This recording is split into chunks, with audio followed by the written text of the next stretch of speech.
Oh, yeah. The people watching this on replay are just like, what is wrong with that guy? What is wrong with that Jake guy? Jeez. Does he just sing before he gets going? Yes. The short answer, yes. What is up, party people? Welcome to this if you're just clicking on this on replay. Your boys hanging out. Your boys chilling tonight. So thought might as well chill with the gang and the one person watching currently. So welcome to the stream. Welcome to the Monday night stream.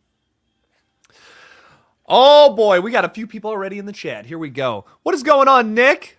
What's going on? What's up? Evening, sir. Evening to you, my good dude. Armando the Star, what's going on? Howdy, hey. Howdy, howdy, howdy. What's up, Armando? Bendy Devil. Woo! Halloween ends. Let's fucking go. I can't say that in the first minute. Dang it. Yeah. What's up, Bendy Devil? How's it going? How's it going? Woo! Halloween ends. I like your little profile picture there too. That's cool. Some good stuff there. So yeah, I want to talk a little bit about Halloween ends tonight. It's been a minute since we talked about it. Look at this. We even got Michael Myers, the Michael Myers, in the chat right now. Hello, Michael. So Michael, I know you're not quite Ghostface, but if you were, this is how I would react. Holy shit, it's Ghostface! So right there. Another thing I probably can't do in the first 2 minutes of my live stream is put that clip in there. But screw it. F it. Ben Tramer. What's going on, Ben Tramer? Howdy hey. Howdy hey, howdy ho. What's up? Hear me out, says Dakota. Going right in. Not even, no hello, nothing. Just already got a theory. I love it, Dakota. What if Michael was returning to his childhood home to kill his parents? Finish the job that he couldn't get done with his sister. My question about that then is, why didn't he do it that night when he killed his sister? Did he chicken out? What's going on there? That's funny. I like it though. I like it. That could be the case. 100%. Maybe he just doesn't understand the concept of time, you know? He doesn't quite get it. Nick, I will check out that DM because I think I saw like a part of it or whatever, but I am very excited to look at that. Maybe I am Ghostface. That would be what a twist is what I say if they unveiled Ghostface in Scream 6. It's Michael Myers. What? No way. So Crawford is in the chat. What is going on, my dude? Alfonso is here. Welcome, welcome. It's been a long time since I streamed with Mr. Zoe. I know he's a busy guy. But yeah, there we go. Thanks for stopping by. I do appreciate it. I wonder if we'll ever see the guy who slept with Judith Myers at the start of 78. Gotta wonder what happened to that guy. I mean, that guy got out right right in the nick of time, man. I mean, my God, a couple minutes later, and he would have been chopped up. He would have been Michael's first victim, probably. So, good point. That's a really good point there. Do you think they will finally kill Jamie Lee's character? That's a great question, John Fletcher. I really don't know. I feel like the safe guess with Halloween ends would probably be that Laurie and Michael both die. It seems like that's what they're setting up in the last movie. I almost said smoothie. In the last movie, depending on how you feel about that, I don't know. I just feel like that's what they're setting up. It's almost like she predicted that to happen in the last movie because she even goes on a whole rant about it, about how like, oh, I'm going to take him down. I don't care if it takes me with him or whatever.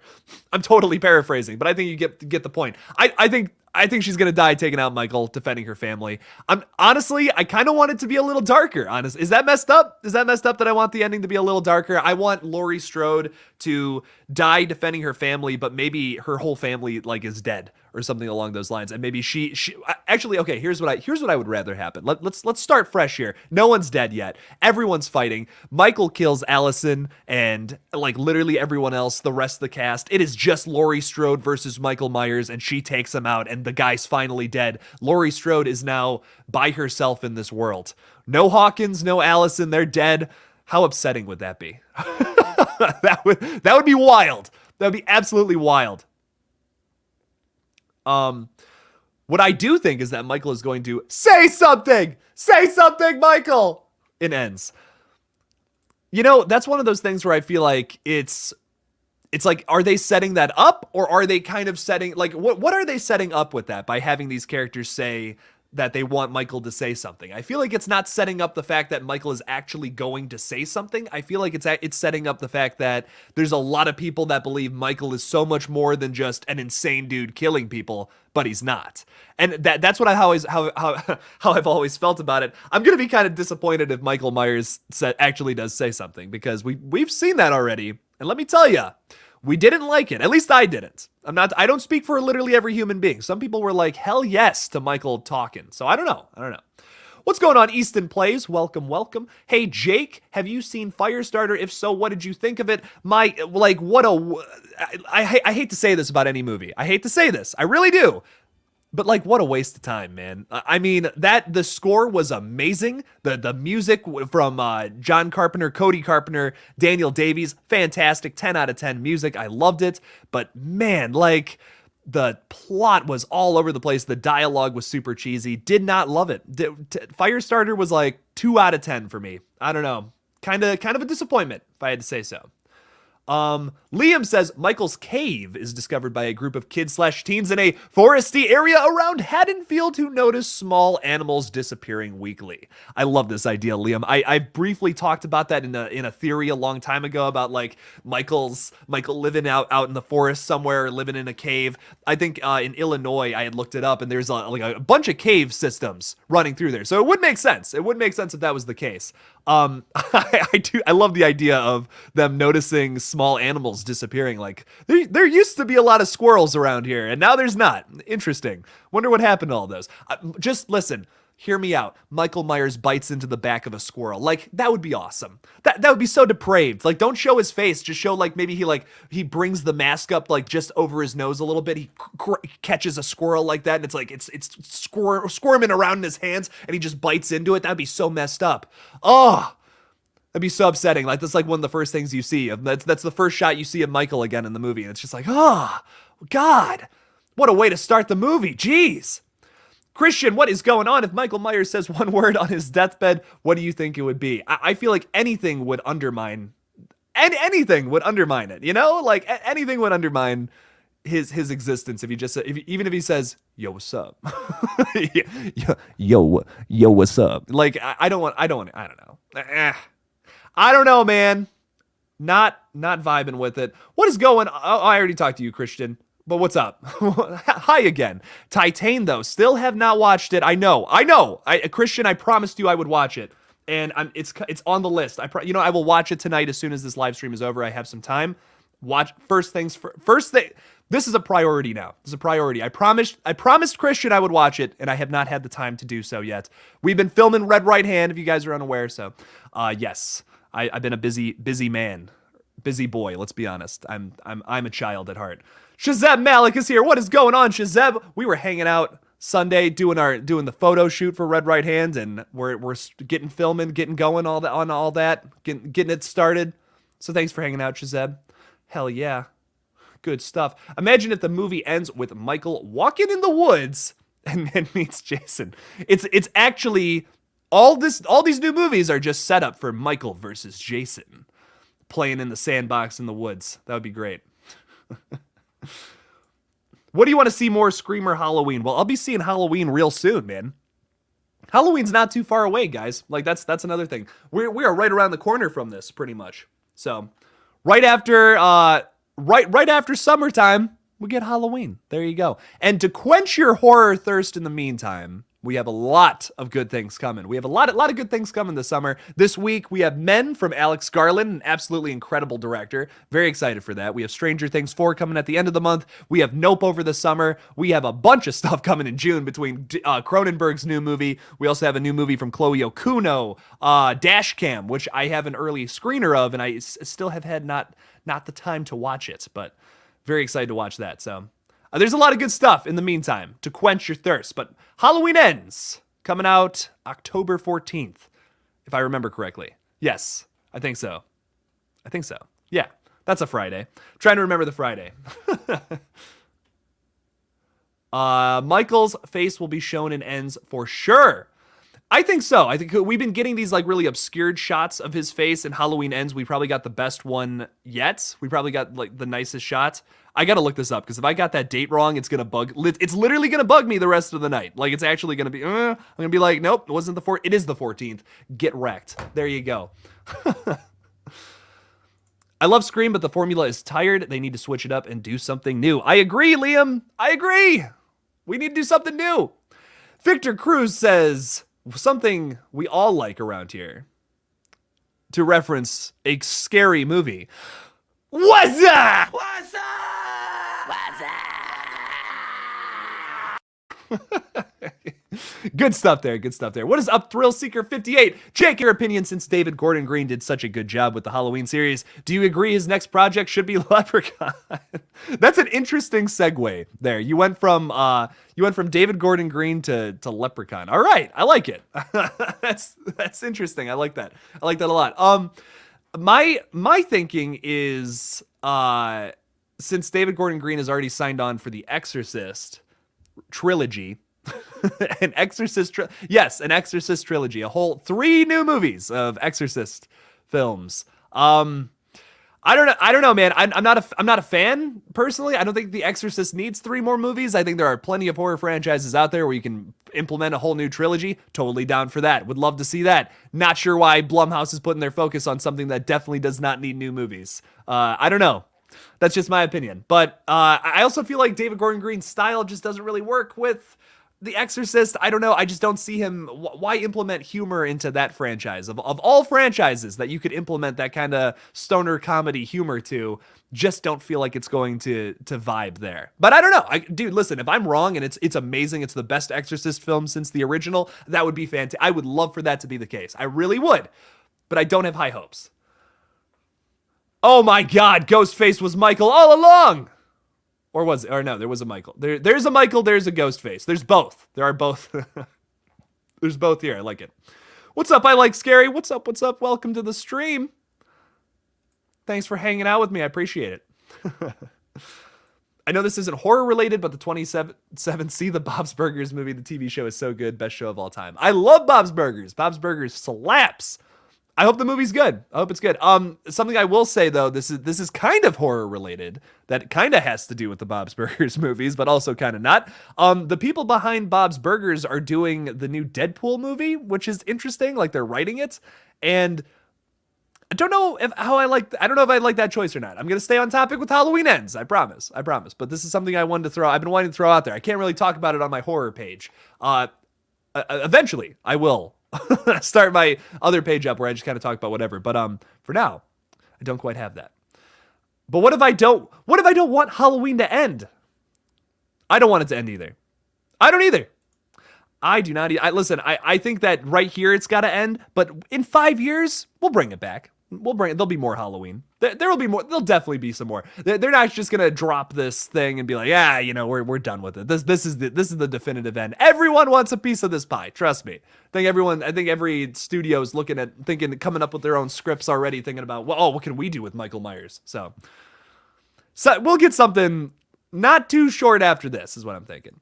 The Black Phone, also, the hype for that is huge. Very excited for the Black Phone, too. That's honestly, I think that's going to be one of the scariest films of the year. I really hope so. I'm rooting for it. Very much so rooting for it. Do you watch Better Call Saul? I also see people talking about Breaking Bad. I watched Breaking Bad. Seen all that, love it. Absolutely, I think it's amazing. Definitely one of the best television shows ever made. I couldn't get into Better Call Saul, honestly. I hear it's gotten really good in this later season now. I watched the first season and it was just okay to me. I hear it gets better. I hear it gets a lot better. But I never continued with it. That first episode was amazing. Like the first episode is as good as any great Breaking Bad episode, I think. But after that, it really dipped for me. I don't know. It's not bad. It's just the characters aren't as strong as Breaking Bad for me personally. But that's just my feelings. Just my feelings on it. But I'll have to watch the rest of it. I'm also basing that off of one season of television, so it's kind of not fair. So if you totally disagree with me, you're like, oh, dude, the characters get so good. And I'm like, well, I guess I wouldn't know. I wouldn't know. John Fletcher says he's ready for Terrifier 2. Me too. I'm so ready for Terrifier 2. We got to make that happen. I want to see that as soon as possible. Hopefully we can get, I don't know what streaming service that's going to go to, but I hope we get it, man, on something soon. And I'm fine with it coming out in October. I don't think that's the best idea because it's going up against Halloween, but hey, listen, Damien Leone's like, fuck it, let's go. Let's just put it wherever. Let's just get it out there. And I respect him for it. That's ballsy. I like it. I like all the bad mouthing of Halloween that they do. It's funny. It's hilarious. I love the Halloween franchise, but it's funny that they're talking up their movie like, oh, this is so much better. So I'm interested. It's a lot of talk, Terrifier people. So I'm excited to see what you've brought to the table with your second film. That trailer was amazing. That came out like in 2020, and we're just now gonna get the movie in October. So I'm excited for that too. What if Blumhouse makes a Halloween TV series? I just don't, I don't know. Like, if this is the end to Halloween and we finish that up, are we going to start a new timeline with the TV series? What would happen here? I'm curious as to what everyone would, what they would do. I'm curious how they would continue it if Michael's dead or if Laurie's dead. I don't know. To me, I feel like I would almost just rather have a new studio redo it at some point in like the next 5 years or 5 years, 5+ years. We're definitely gonna need a break from Michael after this. We've gotten a lot of Michael recently. Not complaining, trust me. Listen, I love the man. I like when he does the stabby thing. You know, that's pretty cool. But I think audiences are gonna need a break after this big story. So it's probably gonna be 5+ years before we get any more Michael Myers killing people. But it won't be too long of a wait, I don't think. And hopefully we get some Jason in the meantime. Hopefully, like an actual good Jason story about Jason running around killing people. I want something. Better Call Saul hits its stride and never stops. See, I'll have to get more into it. I'll have to get more into it. What's up, Sonic Movies channel? What's going on? Bodies is a blast. I hope it is. That also comes out in August. Once again, another thing, if you're like, God, I just can't wait for Halloween ends. I need something right now. We got Bodies coming out early August 5th, I believe. So there you go. That's a slasher movie. Something. It's not Michael Myers, but it's an A24 slasher. So there you go. What's up? What is up, Matt Manusin? I'm from Argentina. I love the Halloween saga. Nice. Good stuff. I like it too. I really do too. I love it too. Let me clarify. I don't just like it. I love it. Love it. Good stuff. What else do we got here? Have you seen that Chucky and Mike Myers commercial? No. Maybe they're in a commercial together. Are they just vibing? Are they dancing or something? Are they stabbing people on television? I have so many questions. This raises more questions than it answers, Victor. Many more than I would think. What's up, Stephanie Kennedy? How's it going? I would like to see Michael Myers versus Jason. I've seen a lot of people talk about this, and I'll say my one comment is I feel like this would be a really quiet movie. with Freddy versus Jason, you can at least have like Freddy doing the puppeteering everything and talking a little bit to the camera, having his creepy moments. But I feel like you don't get too many. I don't know what we could do with Michael Myers versus Jason. That would why would they be fighting? I guess it would be tough to explain that since they don't really talk. So, but regardless, I see why you'd want them to fight. They're two brutes. They're big dudes. It would be like a wrestling match. It would be insane. What's up, Kyle Brandon? What's up? Hey, Jake. Hey, Kyle. What's up? Pick the right box. One of these has the chance to give you a clip request and movie request. Ghostface has always given me the best requests on here. I pick the box on the right. Give me box number 2, Ghostface. You have to see it. Search it up on YouTube. The Michael Myers versus Chucky clip. I'm gonna check it out. I'm gonna check it out. Oh, there we go. Look at that. I can't read any of that, but the other person from Argentina probably can. So there we go. There you go. Perfect. Some good stuff there. Oh, what's going on, Crystal Fear? What's up? What's up? After watching Kills again, Laurie goes to disclose a secret to Hawkins in the hospital room. Something about their time together in a bar one night. My theory. Hawkins is Karen's dad. Really good theory, Crystal Fear, because to my knowledge, I don't think we know too much about that or who the father is. So that would be really interesting.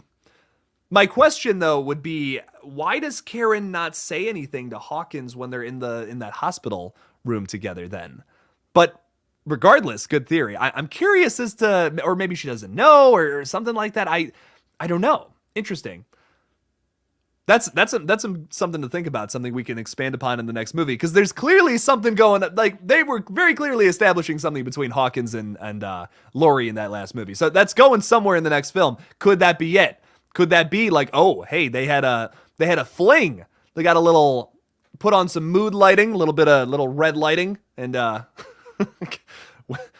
after came home from the bar, and Laurie and Hawkins did the dirty. So, but I like it. I like it a lot. Good theory. Some good stuff there. How do you feel about Silver Shamrock tie-in for Ends? What's your opinion?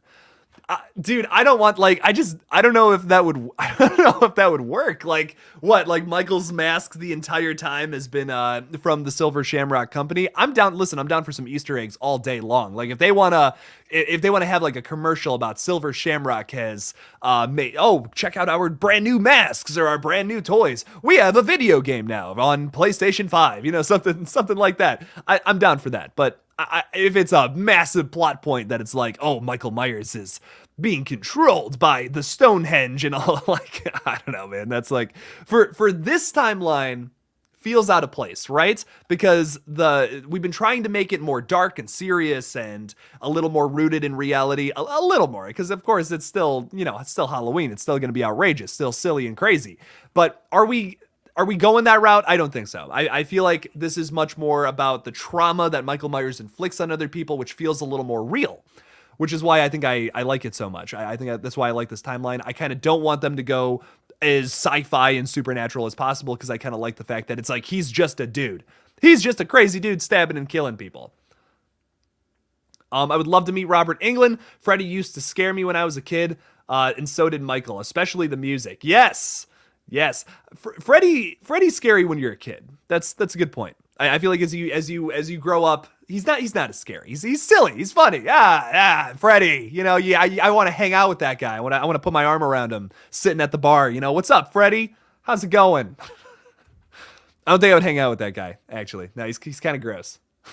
he's kind of nasty.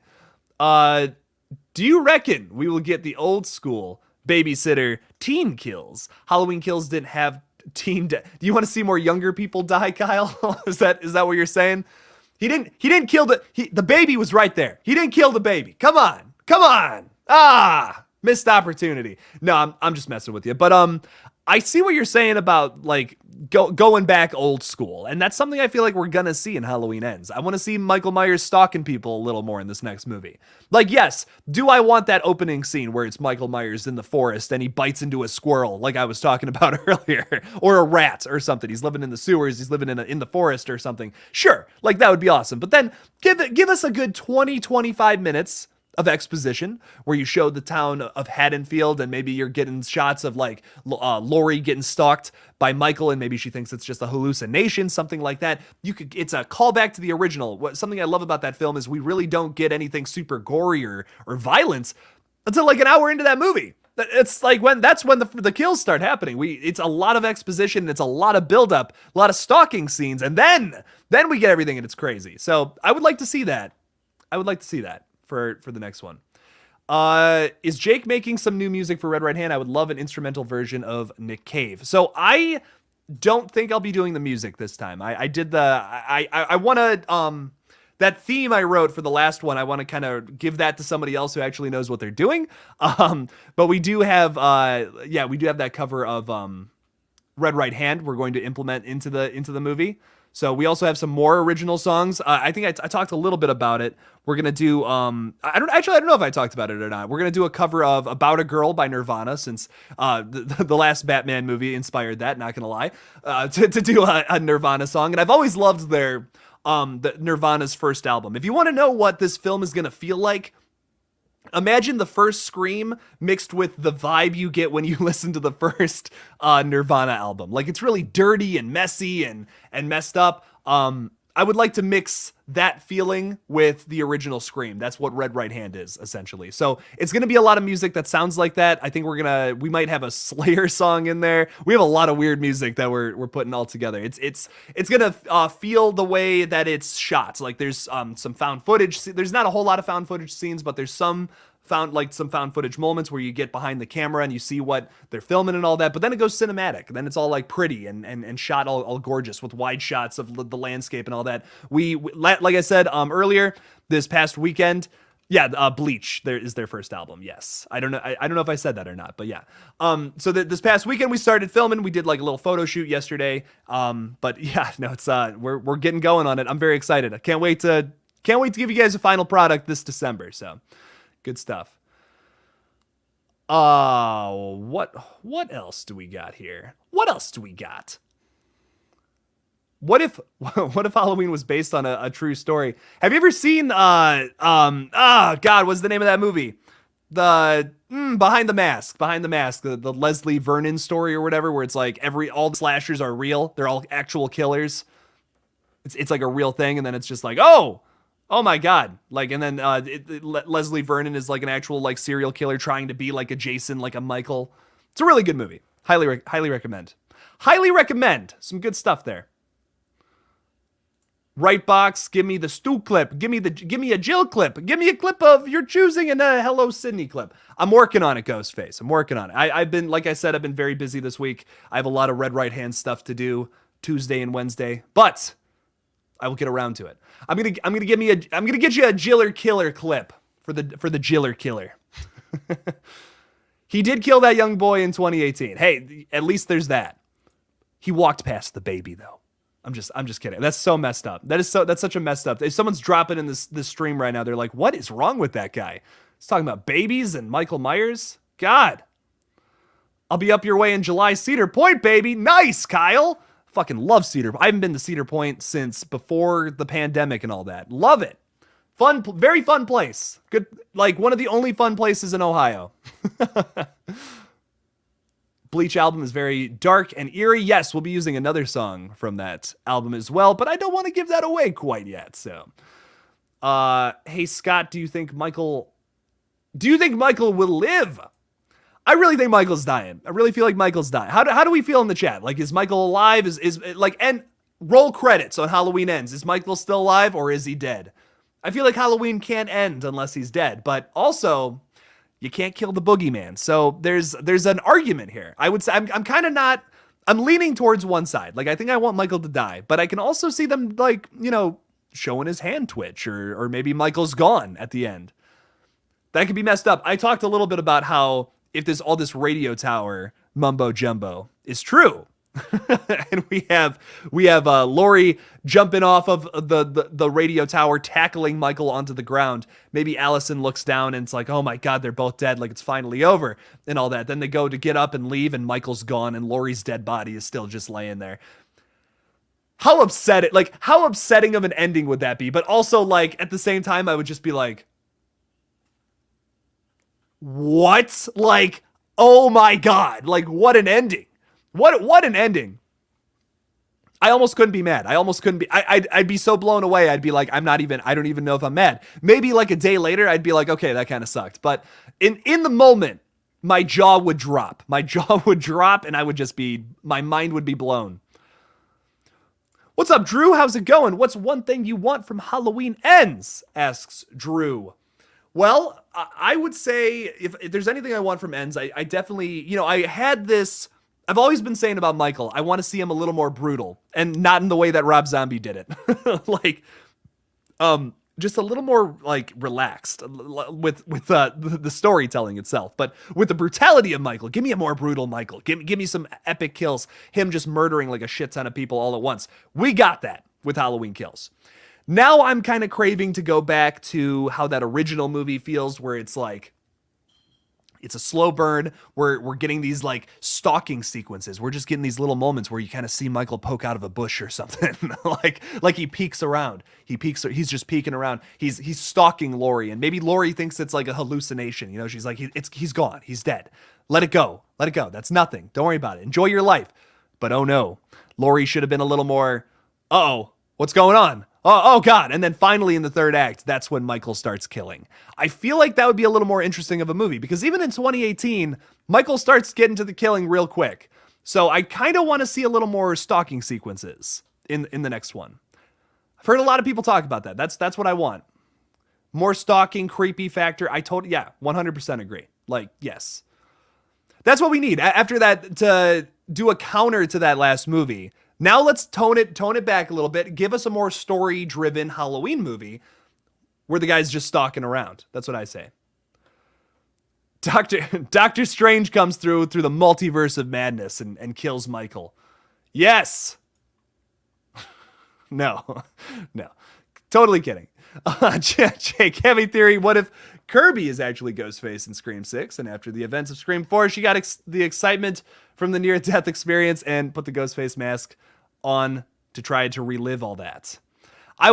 My thinking, man, is I don't know. I feel like bringing her back just to turn her into Ghostface might be kind of a departure from what the character originally was. But once again, it all comes down to execution, my friend. All comes down to how they actually do it. It could work. Could always work. I think Michael and Laurie will die both in ends. I agree. I feel like I feel like that's kind of what they're setting up, right? I mean, like I said, they said it in the last movie. They said that. Why would Laurie have that line about like, oh, I'm going to get him, and I don't care if it takes me down with him. Like he dies tonight, evil dies tonight, and all that. Like, why would they set that up? Especially because if you think about it, Laurie didn't do anything else with the rest of that movie after that scene, pretty much. Like, she was pretty much done. Her plot line was over at that point. She didn't really do anything else that was super significant after that scene. So they're setting that up for the next movie, I think. Or maybe it's not so literal. Like I said earlier, we've been, since the beginning of this new franchise, this new sequel trilogy, we've been setting up the idea that Michael needs to say something, or Michael is more than human, but we never prove that. And that's kind of a theme with these new Halloween movies, which I really like. It's like Michael's not a human being. Michael is a human being, is my point. He's just a human being, but because of what he does and because of how he acts and how like psychotic the guy is, so how crazy, how far gone he is, he doesn't feel like a human being. We don't even consider him that. Dr. Loomis didn't even consider him that. He spent years surrounded by it and made him more crazy than ever.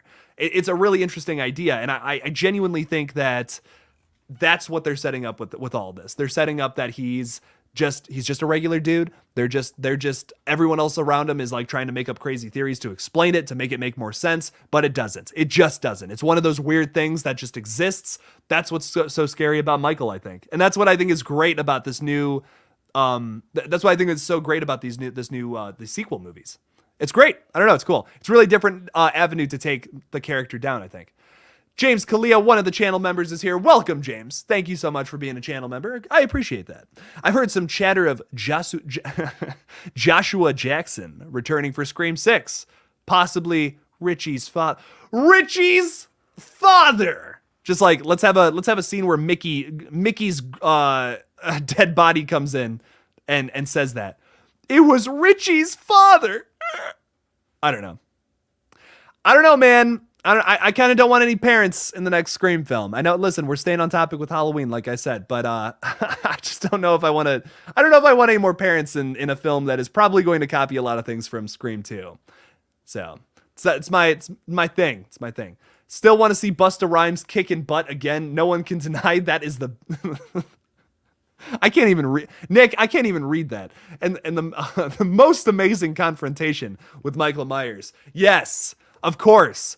Listen, I'm excited for Halloween Ends, but will it ever be better than Halloween Resurrection? I just don't think so. I don't know if anything can top that. I mean, that's just Oscar award-winning cinema right there. Busta Rhymes kung fu fighting Michael Myers is the peak of all cinema. I don't know if they're ever going to get better than that.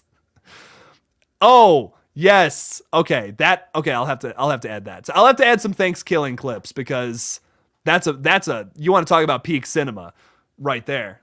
There we go. That's one of the greatest movies ever made. So, and are you Cody Ghostface? What is going on? So did the old lady Michael kills, did she actually die? Because we didn't see her dying, only her looking at her husband getting stabbed in the back by Michael, and it cuts to the next scene. If you're talking about the old lady that's playing with the drone, whose name I can't remember, I'm like 90% sure she gets a light bulb through her neck. And I don't think you'd survive that. Like, listen, TV on the face, that's one thing, maybe. I don't know. But light bulb through the neck, probably not.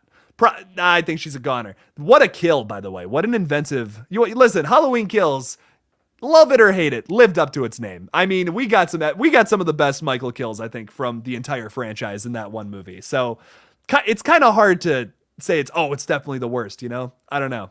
I love it. Playing Fortnite and watching KillJoy. Thank you so much. I appreciate it. Thanks for hanging out. Thanks for hanging out and vibing with me. It's a good time. It's a good time. I was hanging out with some friends after we got done yesterday, and I was saying, I'm like, we should play some Fortnite, and everyone's just like, no, like, I don't want to play Fortnite, man.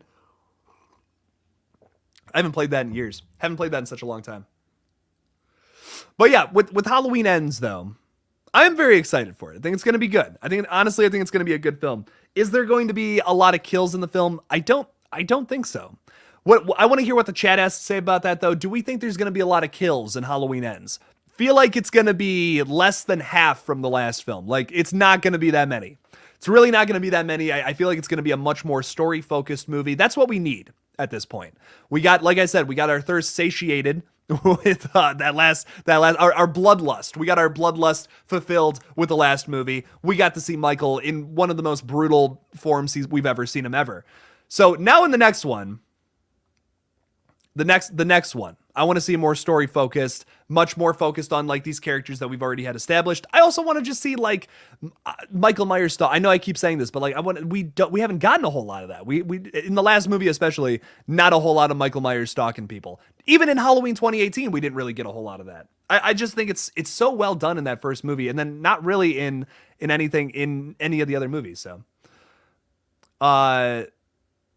they actually gave us a sort of explanation for Michael's inhuman strength. When a human gets scared, our body starts to pop adrenaline. So Michael is just a child in a man's body who is afraid.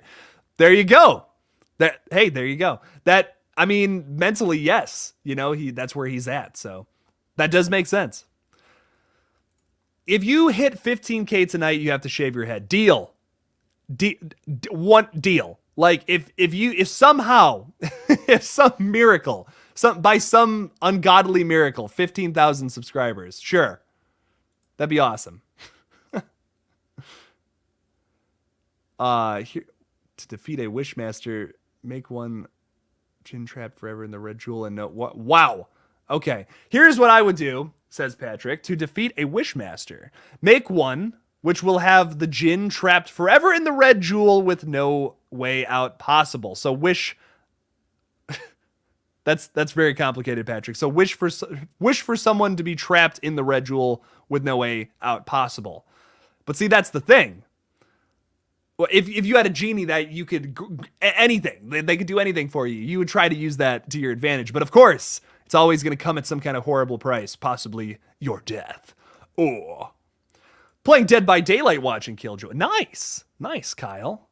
Once again, I appreciate it. I hope I'm not bugging you. I hope I'm not annoying you while you're trying to kill people or running away from a killer in Dead by Daylight. You're just like, oh my God, this guy's talking so loud in my ear. Jeez.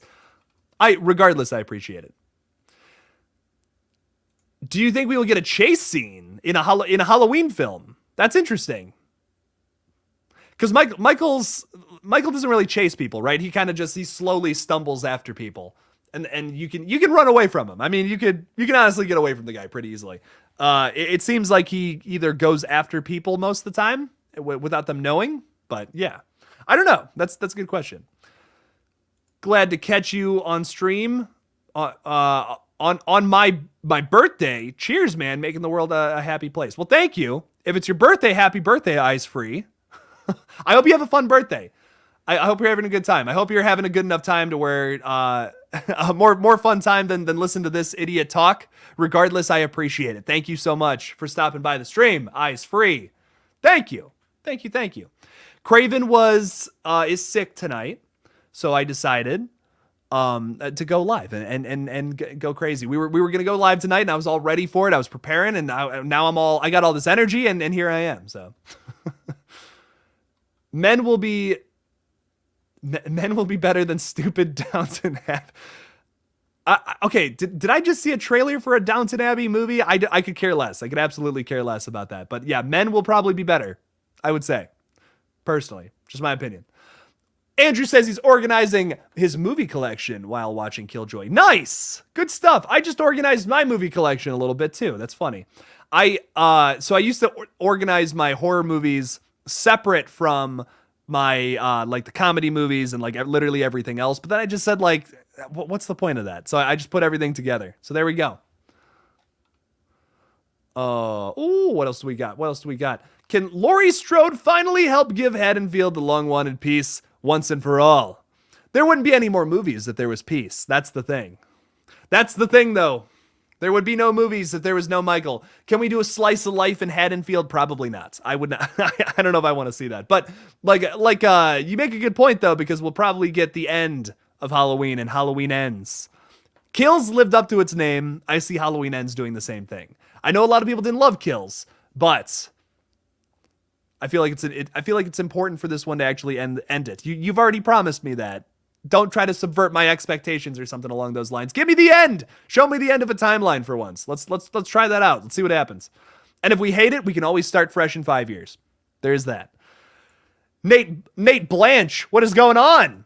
Hi, Jake just joined. Welcome to the stream. We're talking about Halloween Ends, and it's gonna get real heckin' cooked. Real heckin' cooked. Are you sitting coach yet on the stew train? Nah. I'm in the caboose. I'm hanging out, I'm reading books, and everyone's like, what the hell? What is this guy doing? He's reading books? What a nerd. And I'm like, yeah, you're damn right. I am a nerd. Ray Bradbury movies and books are so good, they deserve to get brought back. Someone help this to be possible. I read a little bit of Ray Bradbury when I was in high school, and I don't know, I never really loved, I never super got into him. I never was like, oh, this is the greatest thing ever. I read Dandelion Wine first, which I probably shouldn't have. Pretty boring book. You want to talk about slice of life kind of stuff, there you go. Fahrenheit 451 was a little better. That's Ray Bradbury, right? Yeah, I think so. Both of those are Ray. Yeah, I'm pretty sure that both of those are. I don't read a lot anymore, but I need to. I used to read a lot of Stephen King, a lot of Dean Koontz.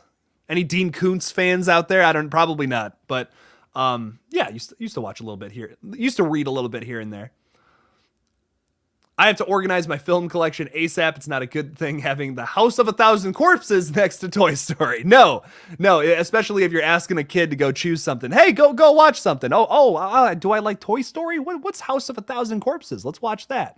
I don't even know what this word means. What's a corpse? Yeah, that'd be bad. That'd be real bad. Don't do that. I'm going to play my Xbox and watch your stream at the same time. A lot of people seem to be doing that, Nate, so I appreciate it. Thank you. Ghostface is at my house.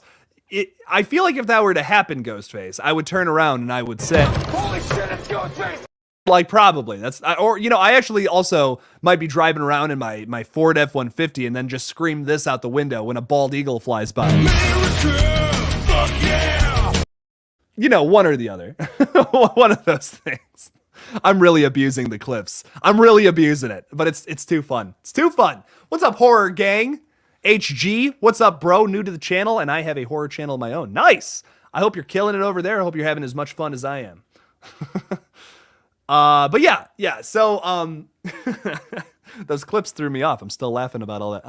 I'm stupidly laughing at my own joke. Halloween Ends, though. Halloween Ends. How are we feeling about this movie? Do we think it's going to be better than Halloween Kills? I think so. I personally think so. This is something I've been wanting to bring up and talk about in a video about just fan reception to this next film, because it was pretty polarizing with the last movie. It seems like people are pretty back and forth with Halloween Kills. I enjoyed it because I think it's really brutal. Like I said, I think they make a lot of mistakes that are mistakes that I feel like the Halloween franchise has fallen into in the past, and now here we are again doing the same things. The biggest thing, like the absolute biggest thing, is Laurie Strode being bedridden again. Something that was kind of annoying about the first two the first two acts of Halloween 2. We've already seen this happen, and now we're seeing it happen again in the Halloween franchise with Halloween Kills. It's bizarre. It's actually pretty bizarre. I don't understand it. To me, it's just like, why wouldn't we flash forward to 2 years from now? Why couldn't Halloween Kills and Halloween Ends take place on Halloween night a different year? I don't know. I feel like that makes a little more sense to me. And then we could have seen Michael escaping from in the last movie. We could have seen him escaping from the sewers and going on an absolute kill, like rampage, just insanity kind of murder. We could have written this a little differently, I think. But regardless, I do still really like Halloween Kills. I think it's a lot of fun. It has its problems. The ending is a total mess, but the kills are amazing. I think the fact that they brought back oh man, here we go. Yeah, well, another user to block. That's fun. But like my thing is what about it though is like, I just kind of want to see with Halloween Ends. I want to see something a little different. We saw the focus on the kills, like I said, and the brutality in the last movie. But now moving forward with this, let's not fall into those same pitfalls that the last movie fell into. Let's do something different. Let's go back to how that original movie feels. So I don't know. That's just my opinion.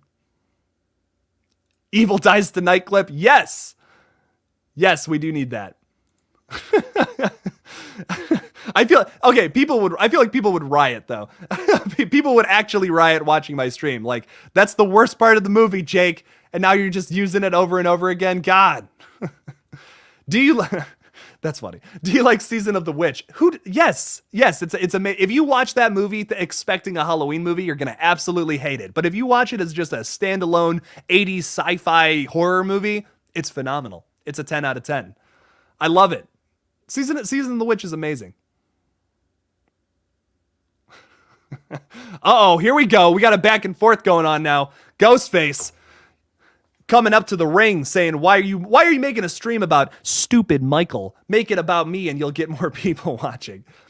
First of all, Mr. Ghostface, I have 37 wonderful people in here. Thank you so much for joining the stream, all 37 of you.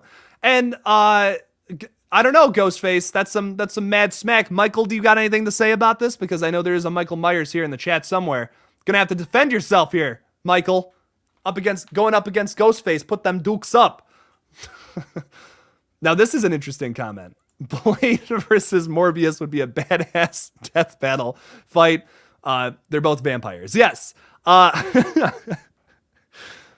Morbius just sucked. Like, I hate when people say that. I hate when people go online, they're just like, oh, this movie sucked. Like, this was terrible. I hate that. But Morbius is one of those movies that kind of deserved it. Kind of deserves it a little bit, so. What's up, Michael? Michael Carver's here. Welcome to the stream. We're talking a little bit about Michael Myers. What's going on, Austin? What's up? Howdy. We have another Ghostface. Ghostface, I don't know if I gave this to you or not, but just for you, bud. Just for you, Ghostface. Holy shit! Holy shit, it's Ghostface! Oh, that's not the 1 millionth time I've done that. Oh, what's up, Little Myers? I think Laurie and Michael will die at the same time, and as Laurie is dying, she sees a silver shamrock logo. We really want this to happen, huh? That's interesting. That's really interesting. I don't know, man. I talked about this a little earlier. I just feel like, why set up this new series where it's like super realistic, it's super based in reality and all that, and then we're just gonna go the sci-fi horror route randomly at the end. To me, if they were setting that up, cool. Let's go the Silver Shamrock route. But there's been no setup to that besides an Easter egg in the last film with the kids at the playground wearing the Silver Shamrock masks. Need a little more than just a cool Easter egg to set up something for the next film, I guess, for me at least.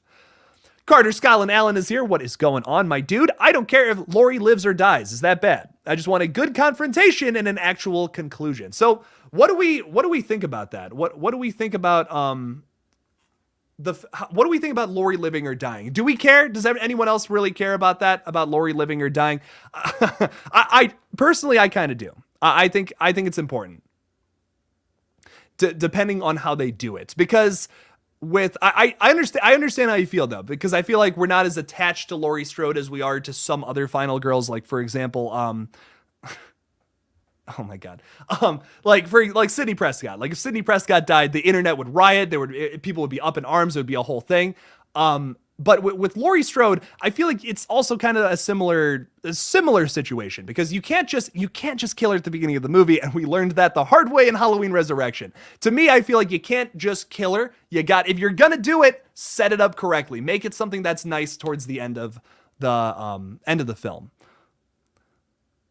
Is what I think, at least. That's just my opinion. It's just my take. We almost have 50 people in the chat right now. Thank you to everyone who's stopping by the stream. Thanks for watching. I appreciate it. They are multiplying like gremlins. You're probably talking about all the ghost faces. Look at this. Look how many ghost faces there are. Oh, man.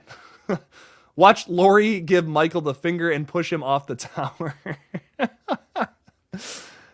I wouldn't be surprised, considering Jamie Lee, her attitude. I love it. She's amazing. She has that energy. Will she bring that to the character of Laurie Strode? That's the question. I just did not like Kills, and it has tainted my expectations royally. So just a conclusion for me would be nice. I really think Kills is going to be better. And once again, I'm going to beach ball this to some of our new people in the chat. Do we think Halloween Ends will be better than Kills? Because I really think it's good. I think how I'm going to rank these new movies is like probably 2018 Ends, Kills. That's how I feel like I'm going to rank it, personally. That's what I'm thinking as of right now, but we'll see when we get there. We'll see when we get to Ends. Because if they mess this up, if they mess this ending up and it's bad, then yeah, it's going to be my least favorite. The ending's important. The ending to a story is very, very important. I think the journey is always fun, but if your destination isn't cool, kind of poops on the ending a little bit, I think.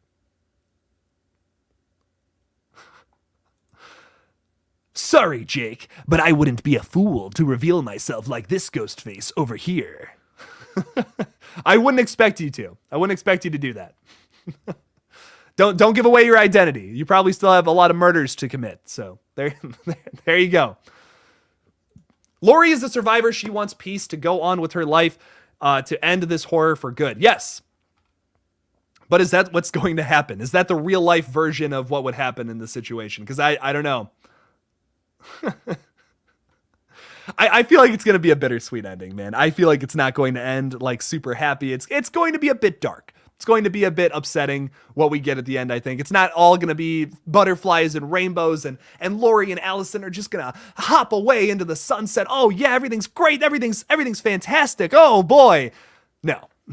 No, many people are dying. It's going to be grim. It's going to be grim. That's just my thoughts, though. What else? What else do we got here in the chat? What else do we got here? Sydney versus Laurie Strode in a death battle. I'd like that idea. Who would win? Who would win? Laurie Strode or Sydney Prescott? Because that's an interesting question. I don't know. I really don't. Honestly, I feel like Nev's got the edge. She's a little younger, you know. She's a little more in her prime. I don't know, but also, you know, Jamie Lee Curtis puts up a fight, man. We saw that in Halloween 2018 a lot. So it's a good question. It's a really good question, I think. Just came into the stream. Welcome, CNR Studio Beta. I appreciate it. Thanks for stopping by. Do you ever see the franchise going back to the main timeline and turn Michael's attention to his nephew, possible son, from the curse of Michael Myers? No, probably not. I'm sure there are some people who would love to get a continuation to to all of that, the whole Thorn trilogy and all that. I'm just kind of, it's one of those things that happened. Let's just leave that in the past. That's how I feel about it. I kind of just want it to be, I just, with this next movie, I want it to be something that feels like that original film, and it's a little slower of a burn. It doesn't necessarily have to continue some storyline that with a loose end from the past. I'm not super tied to that. I just want this to be a good ending. Halloween Ends more kills than 2018 or less than kills? I feel like it's gonna have less kills than kills, if that makes any sense, but maybe more kills than 2018.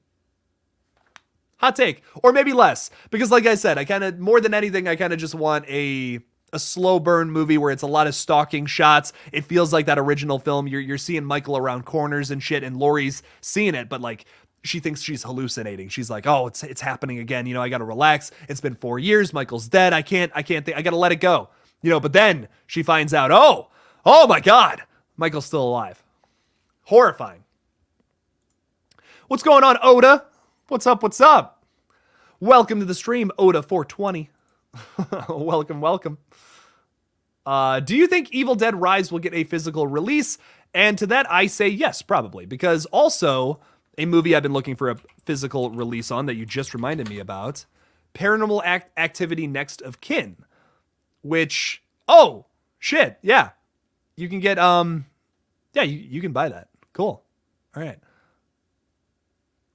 Or maybe not. This is a good question, actually, because I'm curious. So I've been wanting to watch the latest Paranormal Activity again, and I'm not sure if they have a Blu-ray of that or not. So I really hope that one gets a physical release. I know VHS 94 did, which is now on my shelf, and that was a straight released. Here we go. Carter Scotland Allen's talking about that. VHS 94 yesterday at Walmart. However, it wasn't Blu-ray. I did get a Blu-ray. I found, so there's a Blu-ray. I don't think there's like a 4K scan or anything like that, but they do release a lot of these streaming movies, thank God, because there's a lot of them that I would love to have on my shelf, like the new Paranormal Activity movie, which I actually enjoyed. I think it was good enough to buy. I think it's not really a Paranormal Activity film, much more of just like a straight up found footage movie, but I enjoyed it. I liked it. Have you seen the teaser for the new Predator movie Disney is putting on Hulu? Yes. Yeah, it looks pretty good. I don't know why the trailer is shot like this though. Like, here we go. More like this. What's up with that? Why is it like in a square? I don't know. That was weird to me. But yeah.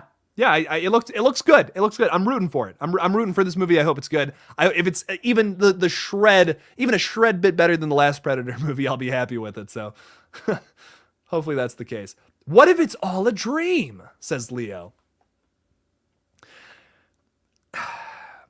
What? Like, what?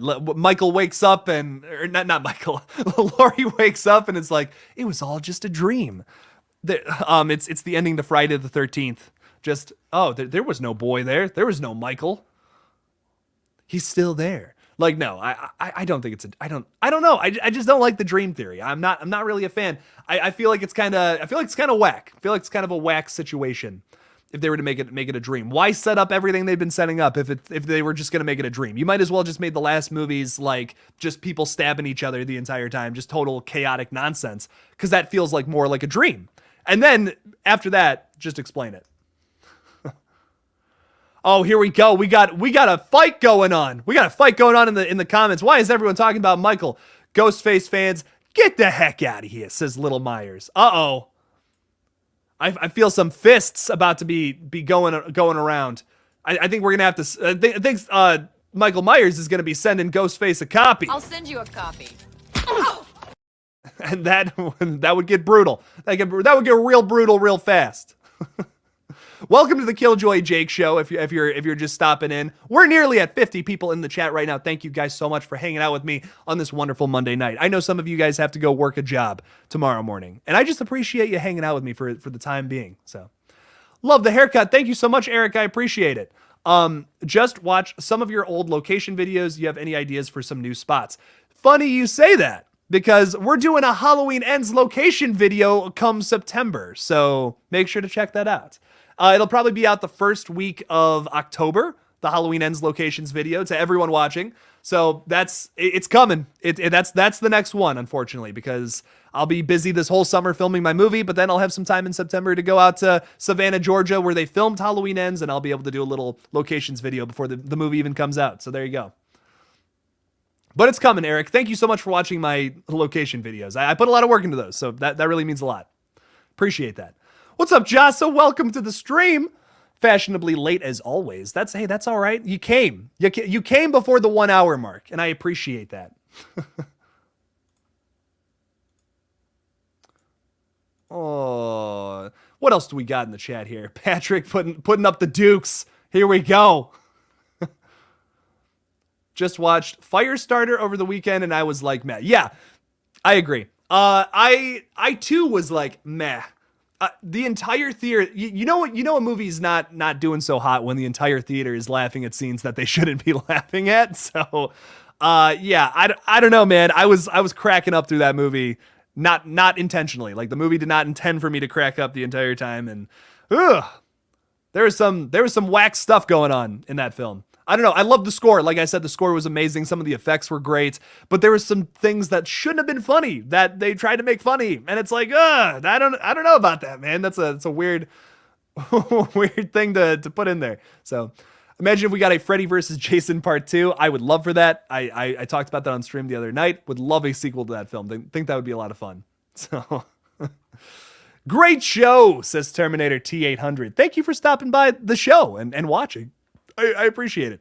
I usually just do this to myself in my bedroom. So, and I just like talk to myself. Everyone does that, right? I'm not totally crazy. So I decided why not do that here on YouTube instead? Maybe it's a little healthier to actually talk to other people. So apparently 5 or 6 people have seen a Halloween Ends test screening, says KL. I don't know where you're getting that information, but that is interesting. That is interesting. I hope it's good, man. That's the big thing. As long as it's an improvement over the last one, that's really all that matters to me. I just want an improvement. That's really all I want. Something that's better than the last movie. That's honestly just a little more story driven. I know I keep saying that. I know like so many people have heard me say that a million times, but story driven something. Give me that. That's what I want. I remember seeing your Firestarter tweet and it was the harshest review ever. Yeah, no, I'm not gonna lie. I was in some kind of mood after that movie. I was kind of tired that day and I went to go see Firestarter and I was just like really wanting to walk into a good movie. And I came out being like more sad than I was going in. So I don't know. It was just okay. It was just okay. Didn't love it. I think it could have been way better. Could have been way better. Massive missed opportunities in that one, I think. Eric says, will Red Right Hand have a trailer? Yes, but it will be very, very quick and nothing too crazy. I already insist upon not putting anything from the third act in the trailer. You will not see any of that. There's plenty of things that happen beforehand that will suffice for a crazy trailer. So yeah, that'll come out way later this year. Like I said, we are just starting to film the movie. That's all we got so far. So we only really have a couple of shots at this point. Has anyone seen the Cloverfield ARG that started about a month ago for the new movie? Still very early in, but cool to catch it early on if it's official. Ooh, that's interesting, Kendall. I heard that they were making a new Cloverfield movie. I just watched the latest Cloverfield movie from like 2018, 2019. I can't remember. I'd never actually sat down and watched the whole thing. And honest to God, like that movie makes absolutely no sense. I don't know. I don't know what's going on in that film. They tried to explain they tried to connect the first and the other movie, the 10 Cloverfield Lane and this one together for absolutely no reason. Like that entire movie is just all explanation. I don't get it. I'm excited. They had announced that there was another Cloverfield movie coming out. And that there was going to be it was going to be a sequel to the original Cloverfield, like the found footage one, the Matt Reeves one, in my opinion. I love it. I think it's great. I think it's one of the best found footage movies ever made. I would love a sequel to that. I do really like 10 Cloverfield Lane too. That's a banger right there. But let's get another one of those. So Halloween 2022. Yeah, we're getting that soon. Lori? I don't know. Person with the last name of Garcia. Oh man, people are going back and forth in the chat. Ghostface versus Ghostface versus Michael in the chat. I love it. What's going on, Kat? How you doing? How do you feel about Oculus and Donnie Darko type horror thriller? Are those movies really any similar? Because I really don't think so. I really don't see those. I don't see how those movies are super similar. But yeah, maybe like psychological horror wise, I guess is what you're saying. Yeah. I like films like that. I really like Oculus. I think Donnie Darko is kind of a hard movie to understand, but it's cool. It's good. I like it. I didn't love it at first, but I think I definitely liked Oculus a little more. Oculus is definitely the superior film there. Fight me, I know, but I love that. I love Mike Flanagan. He's amazing. So, I'm confused. You already made a Red Right Hand. Yeah, so we're doing a full length version, Nate. We're treating that one as the proof of concept that you saw back last October, and now we have a whole full length feature film coming at the end of the year. So December 20th, I believe it will come out. And if you're a channel member, if you support me somewhere, you will get to see the film early, a whole week early, and you get at the end of every month a little update video on what we've been doing. So make sure. So there you go. Shameless plug, real quick, in the middle of this live stream. Fuck it. Support me on Patreon. Become a channel member. Hit that little join button on my page, and then bam, you get some behind the scenes stuff, which is fun. So.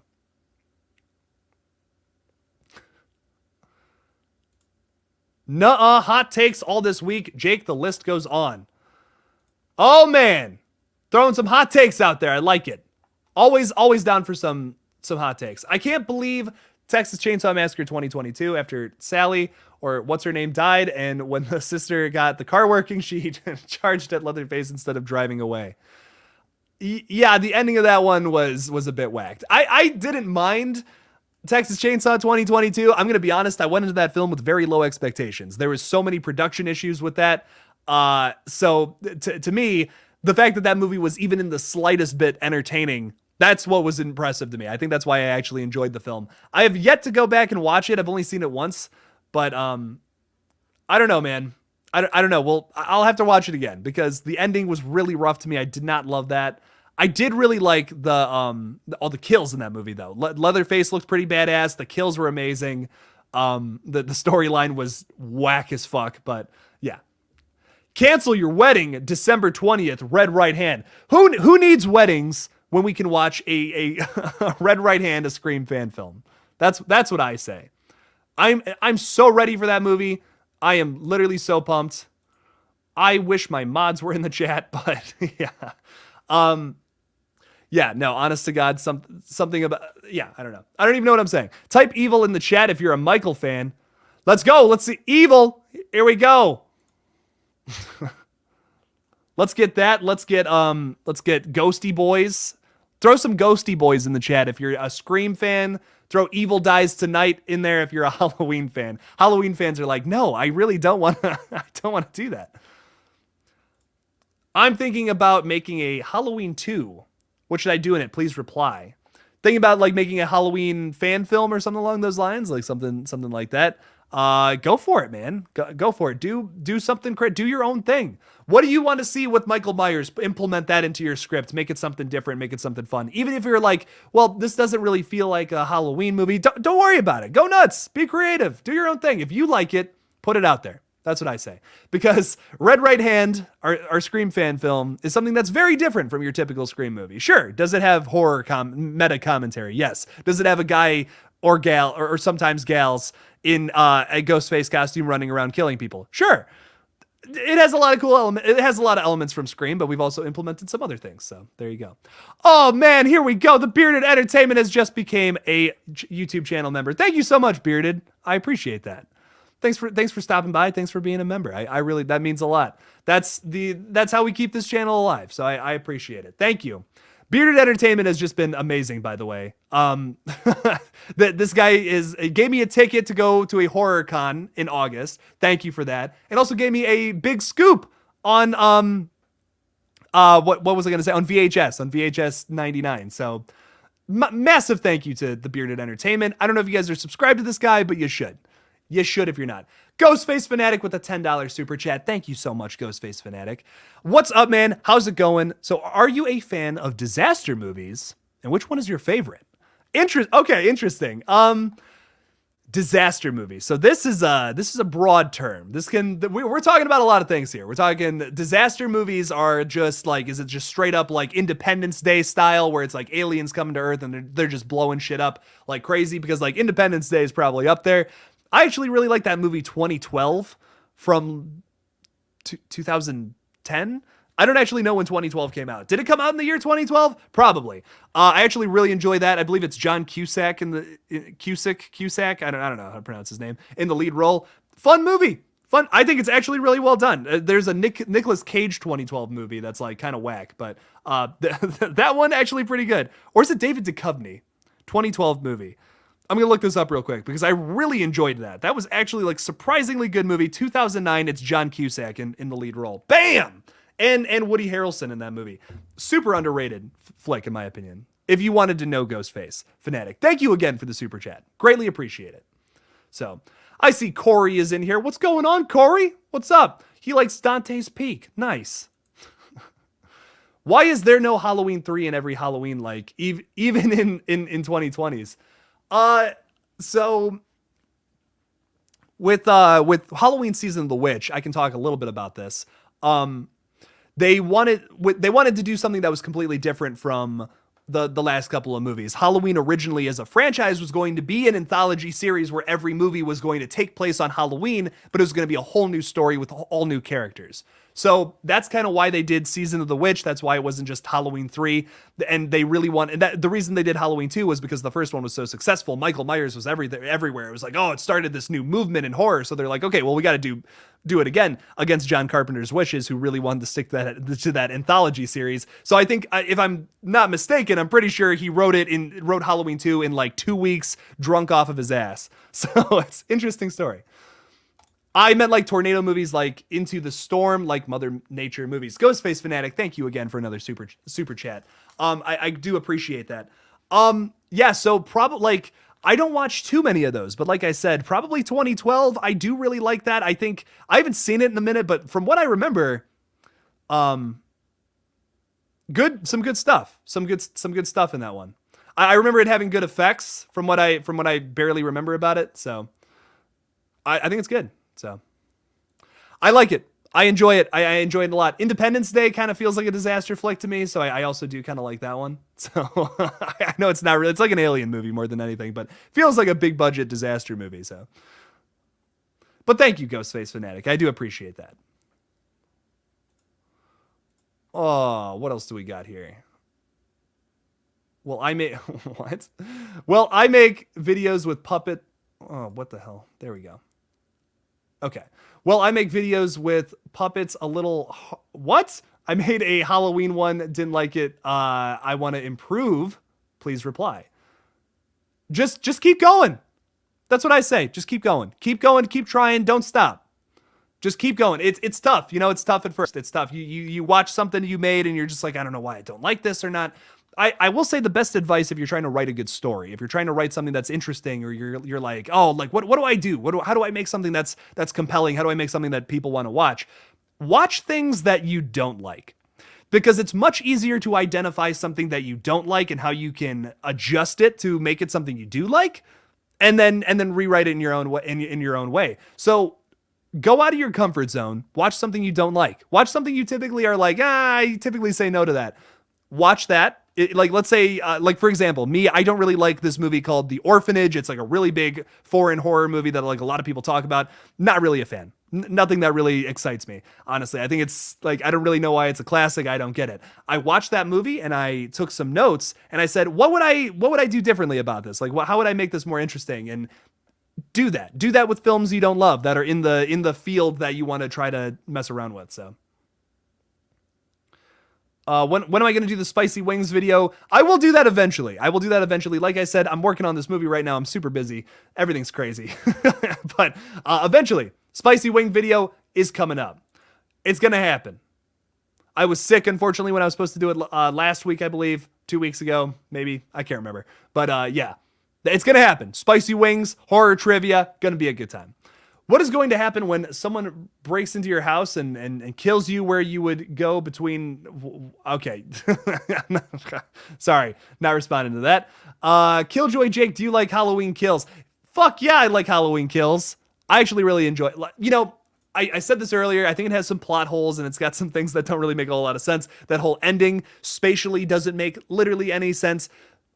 But do I like it? Yes, I enjoy it. I've seen it multiple times at this point. I think it's just a fun movie.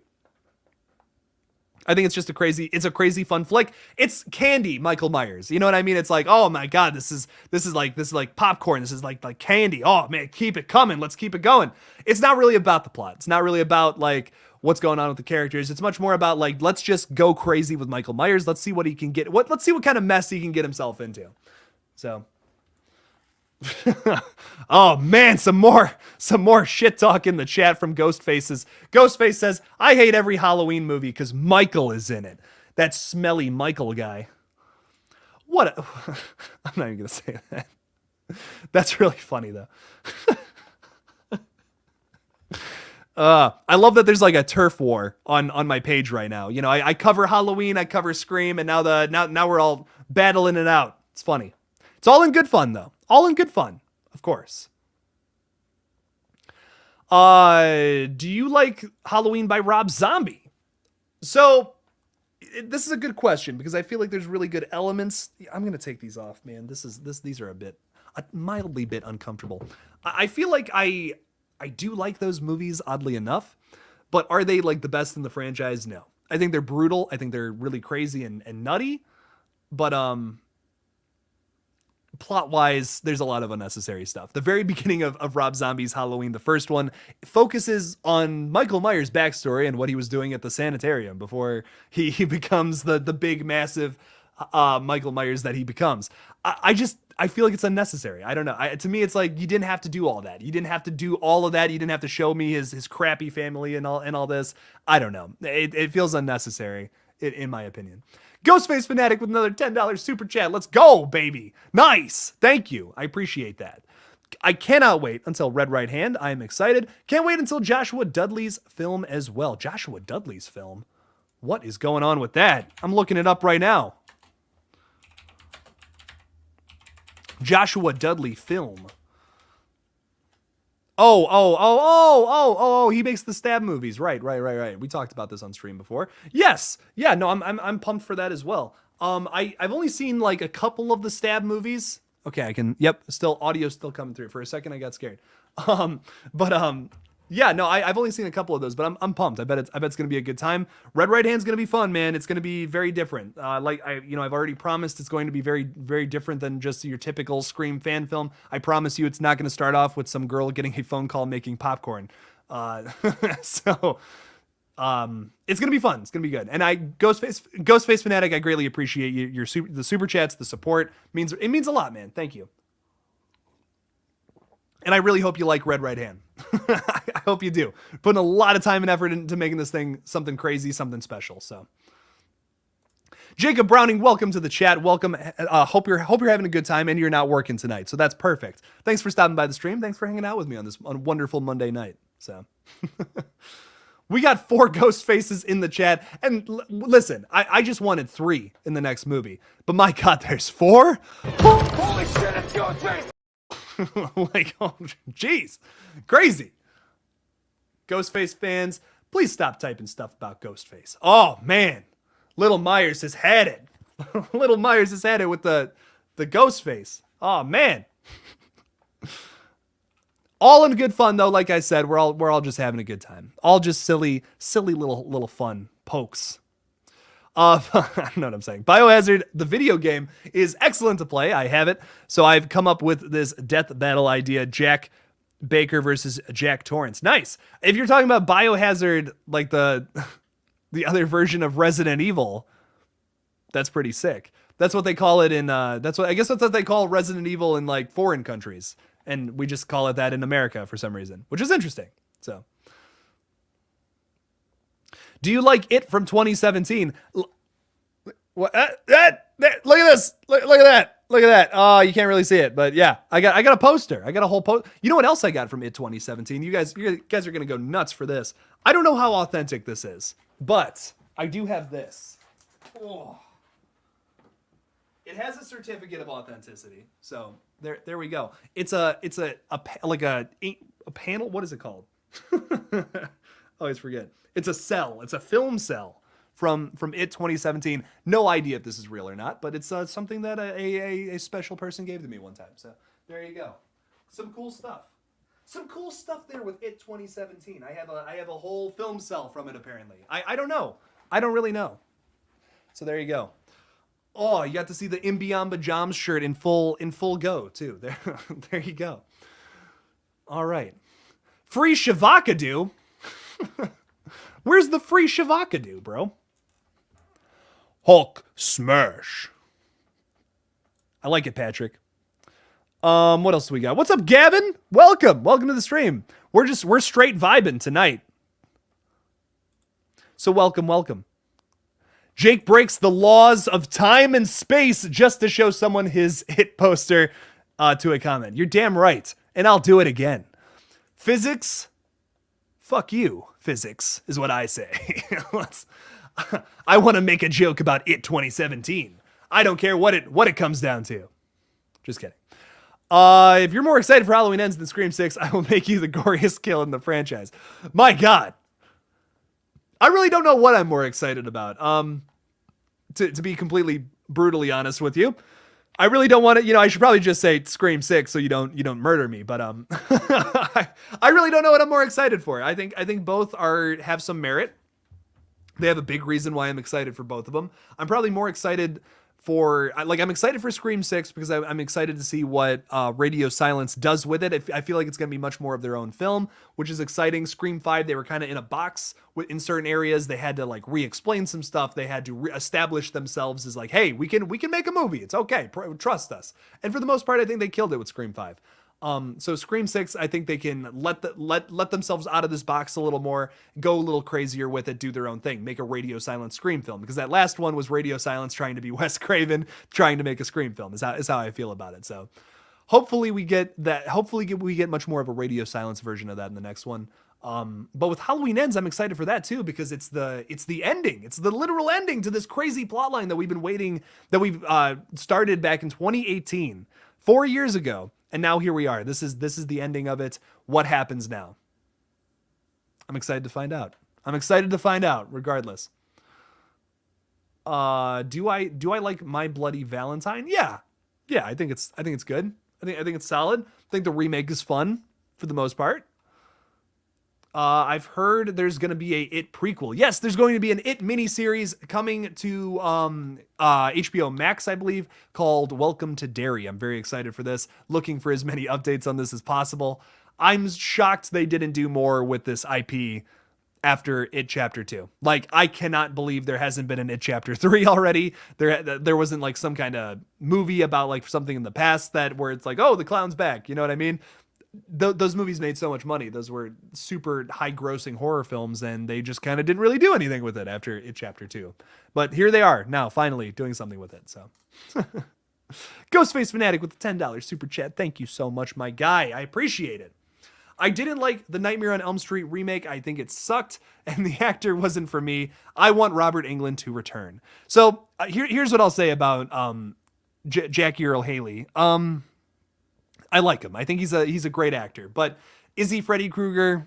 Not really. Also, was he working with the best script? No, I don't think that. I think he did. I don't know what I'm doing with these headphones. It feels weird not wearing them. I really just don't. I think the biggest thing about that movie was the script, the storyline, the third act dialogue, especially when you have Freddy Krueger. Basically, he's just like copying himself from the past. He's just mimicking lines of things we've already seen in the past movies. Now in the entire third act, like I think he says, "How's this for a wet dream?" Like it's like, okay, we've seen that. That's very clearly a reference. Why are you just like going back to those old movies and being like, "Oh, that was a funny line. Do you remember that? Let's put that in the third act of the script. People will love that." No, we don't love that. Give us something new. Give us more funny lines. Give us something fresh. The only part of that movie I really enjoy is the very beginning. I think the very beginning of that movie is super brutal, super scary, and it totally loses me after that.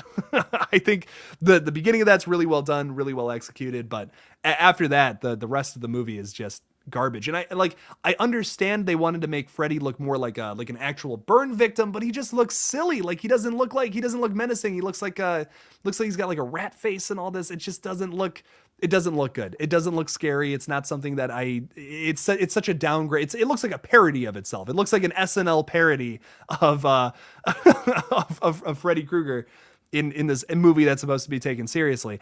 I don't know. It feels like PG-13 blah to me. Hopefully we get a new Nightmare movie. and with Robert Englund. Here's my thing. Robert Englund's up there, right? He's an older guy.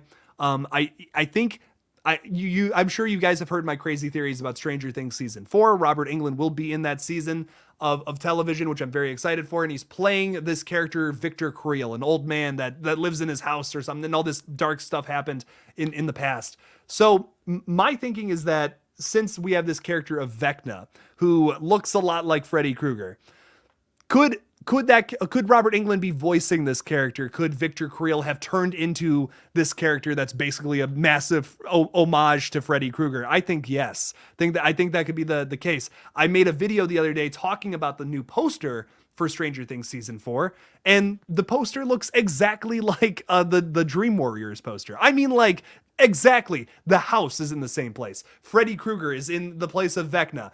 Robert Englund's character is missing from the trailer. Why would they not put him on there? Why would they not put him on the poster of the new Stranger Things season 4? Because he's Vecna. He totally is, and Vecna is going to be a massive homage to Freddy Krueger. Guess what year this new season takes place in? 1987. Guess when one of the biggest, most beloved Freddy sequels came out?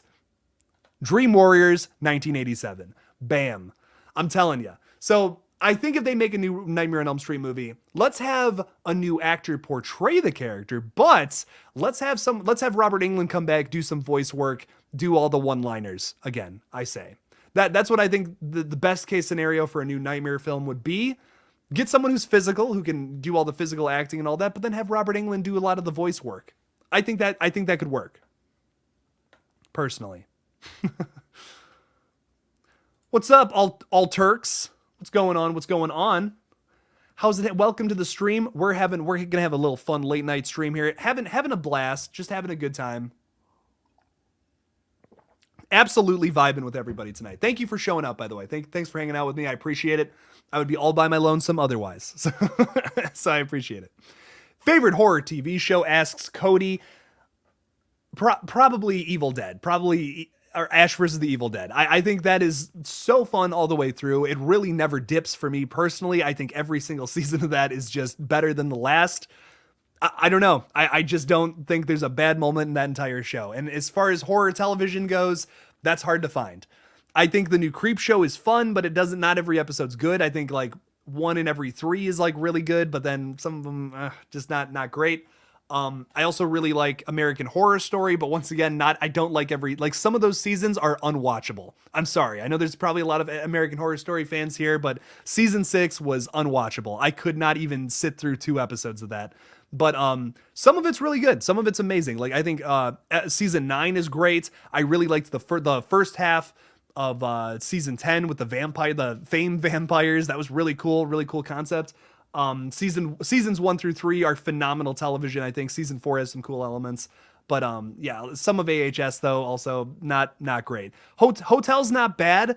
I think the story overall is not fantastic, but I do really like the aesthetic of it. Like there's that first episode of Hotel is terrifying. So, but there's some good stuff there. There's a lot of good horror television out there. I haven't seen too much of it, unfortunately. I'm much more of a movie guy, but what I have seen, like Ash vs. the Evil Dead, I absolutely love. So I've seen most of what I've watched is pretty good. Slashers one I don't really like. Wasn't super impressed by that. I'm trying to think what else I've watched horror television wise, but not too much. Like I said, much more of a movie guy myself. These live streams bring tons of like-minded people, which is so damn cool. That's why I love to do it, Corey. Honestly, I think that's what's great. What's great is going and reading comments and seeing what everyone's saying about the things that I'm so interested in. It's great. It's awesome.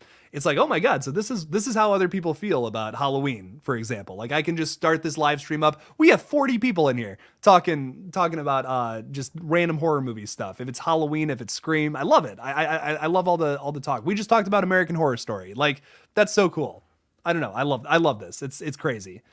Very lucky to have this job. So Bearded Entertainment with the $10 super chat. Thank you so much, Bearded. Bearded's killing it tonight. Thank you.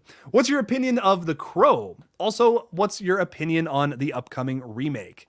So I'll be honest. I've seen The Crow once, long time ago. I don't know. It wasn't one that like super impressed me. It wasn't one of those movies where I'm like, oh, I got to go back and watch that. That was crazy. I saw it like when I was 10, 11. I want to say like 10, 11 range there. I was probably too young to watch that movie. But that's one I got to do a rewatch of 100%. Don't know too much about it. I know like the one actor died filming it. I know that's about it. I don't know if it needs a remake, but regardless, it's one of those things that I'm curious about. I will check it out for sure. But not a movie that really caught my attention the first time I saw it. But I'll once again, that's another movie I'll have to rewatch. I'm watching Titan tonight for Christian. Christian, if you're still in the chat, watching Titan. But if I'm still awake, I will find The Crow somewhere on streaming and I will watch it. But Bearded, thank you so much for all the support tonight. I appreciate it. Jacob Browning with a $2 super chat. Thank you so much, Jacob. Thoughts on the Prey trailer? Asks Mr. Browning. So I liked it. I did like it. I don't like, I'm hoping it's good. I feel like the concept is a little weird, but I'm still excited for it. I love Predator. I think the first Predator movie, actually, I really like Predator 2. I know a lot of people don't like Predator 2. I think it's enjoyable. I think it's a very fun film. And Predators, very underrated. You want to talk about something that's so overlooked and underrated? Predators, love that. The Shane Black one, not a fan. Did not really care for that at all. But I'm hoping this one's good. My problem is the concept seems a little weird. Like you have the Predator who is so far advanced with technology going up against people with bows and arrows. I don't even think they stand a chance. Like, I hope they write something into where it makes sense. Maybe the Predator is stripped of a lot of his technology and all that. But then we saw in this trailer that all the red lights and stuff, he was aiming his thing at them and all that. I don't know, man. I hope it's good. I hope it makes sense, but doesn't seem like it, I guess. Bearded Entertainment said Bill Skarsgård is lined up for the remake. Thank you for the super chat again, Bearded. That I'm excited about. I love Bill Skarsgård. I think he's just phenomenal as Pennywise. He deserves all the praise he gets for that performance. It's amazing. He's an incredible actor. I'm sure he'll kill it. I'm sure he will. I gotta admit though, love the guy playing more crazier monsters. So I'm excited for that. I'm sure he's gonna kill it in that movie. But I like his creature work is just unmatched. I mean, the wall-eyed look that he gives when he's standing in that sewer looking at Georgie. Jeez, I mean, that is just so messed up. It's amazing. So I'm very excited. I'm very excited for that. I will check out the Crow remake. Once again, I need to do a rewatch on that movie. I hardly remember it, if I'm being honest.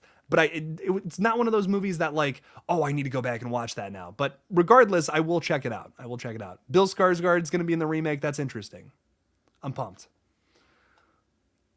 Black Christmas remakes.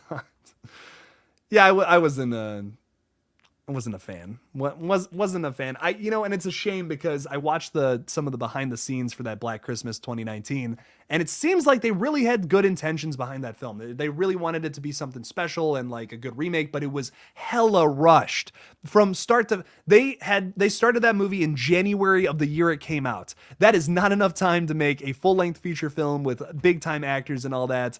That movie was plagued with production issues, which is unfortunate because I think there could be a good Black Christmas remake. The 2006 one or whatever, I don't think is bad, but the story overall is weird. Some of the things they added don't work for me, but the kills are cool.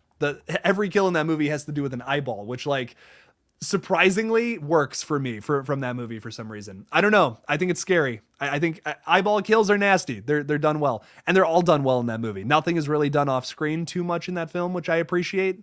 So I don't know. I think Black Christmas 2006 or whatever.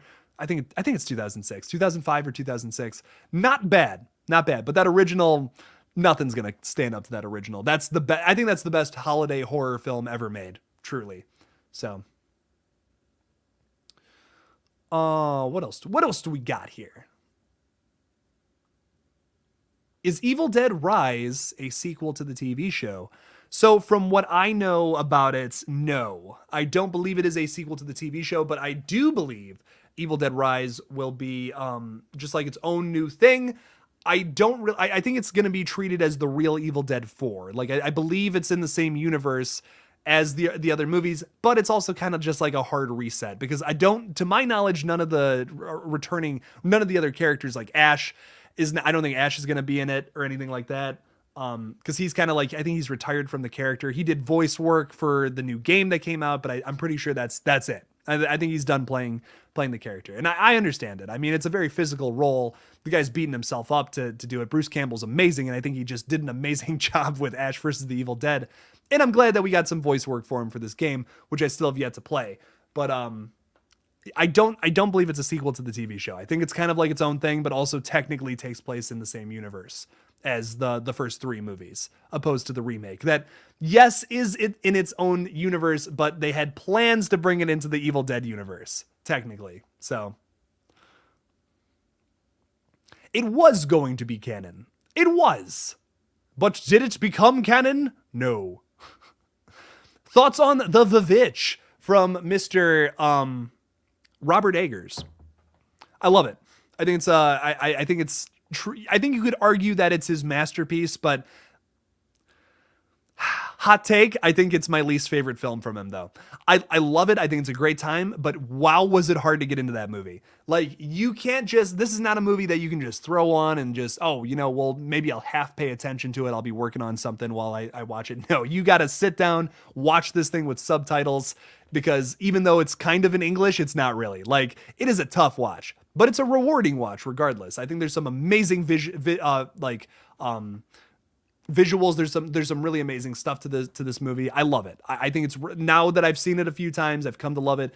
Eggers is kind of an acquired taste with his earlier stuff, especially this one in The Lighthouse. But if you want to, I feel like the most digestible thing he's made is his new film, The Northman, which I absolutely loved. Could not recommend that more. I don't think he's made a bad film. I really think all 3 of his movies are worth a watch one way or another. The Lighthouse is probably still my favorite personally, but I think all 3 of his movies are amazing.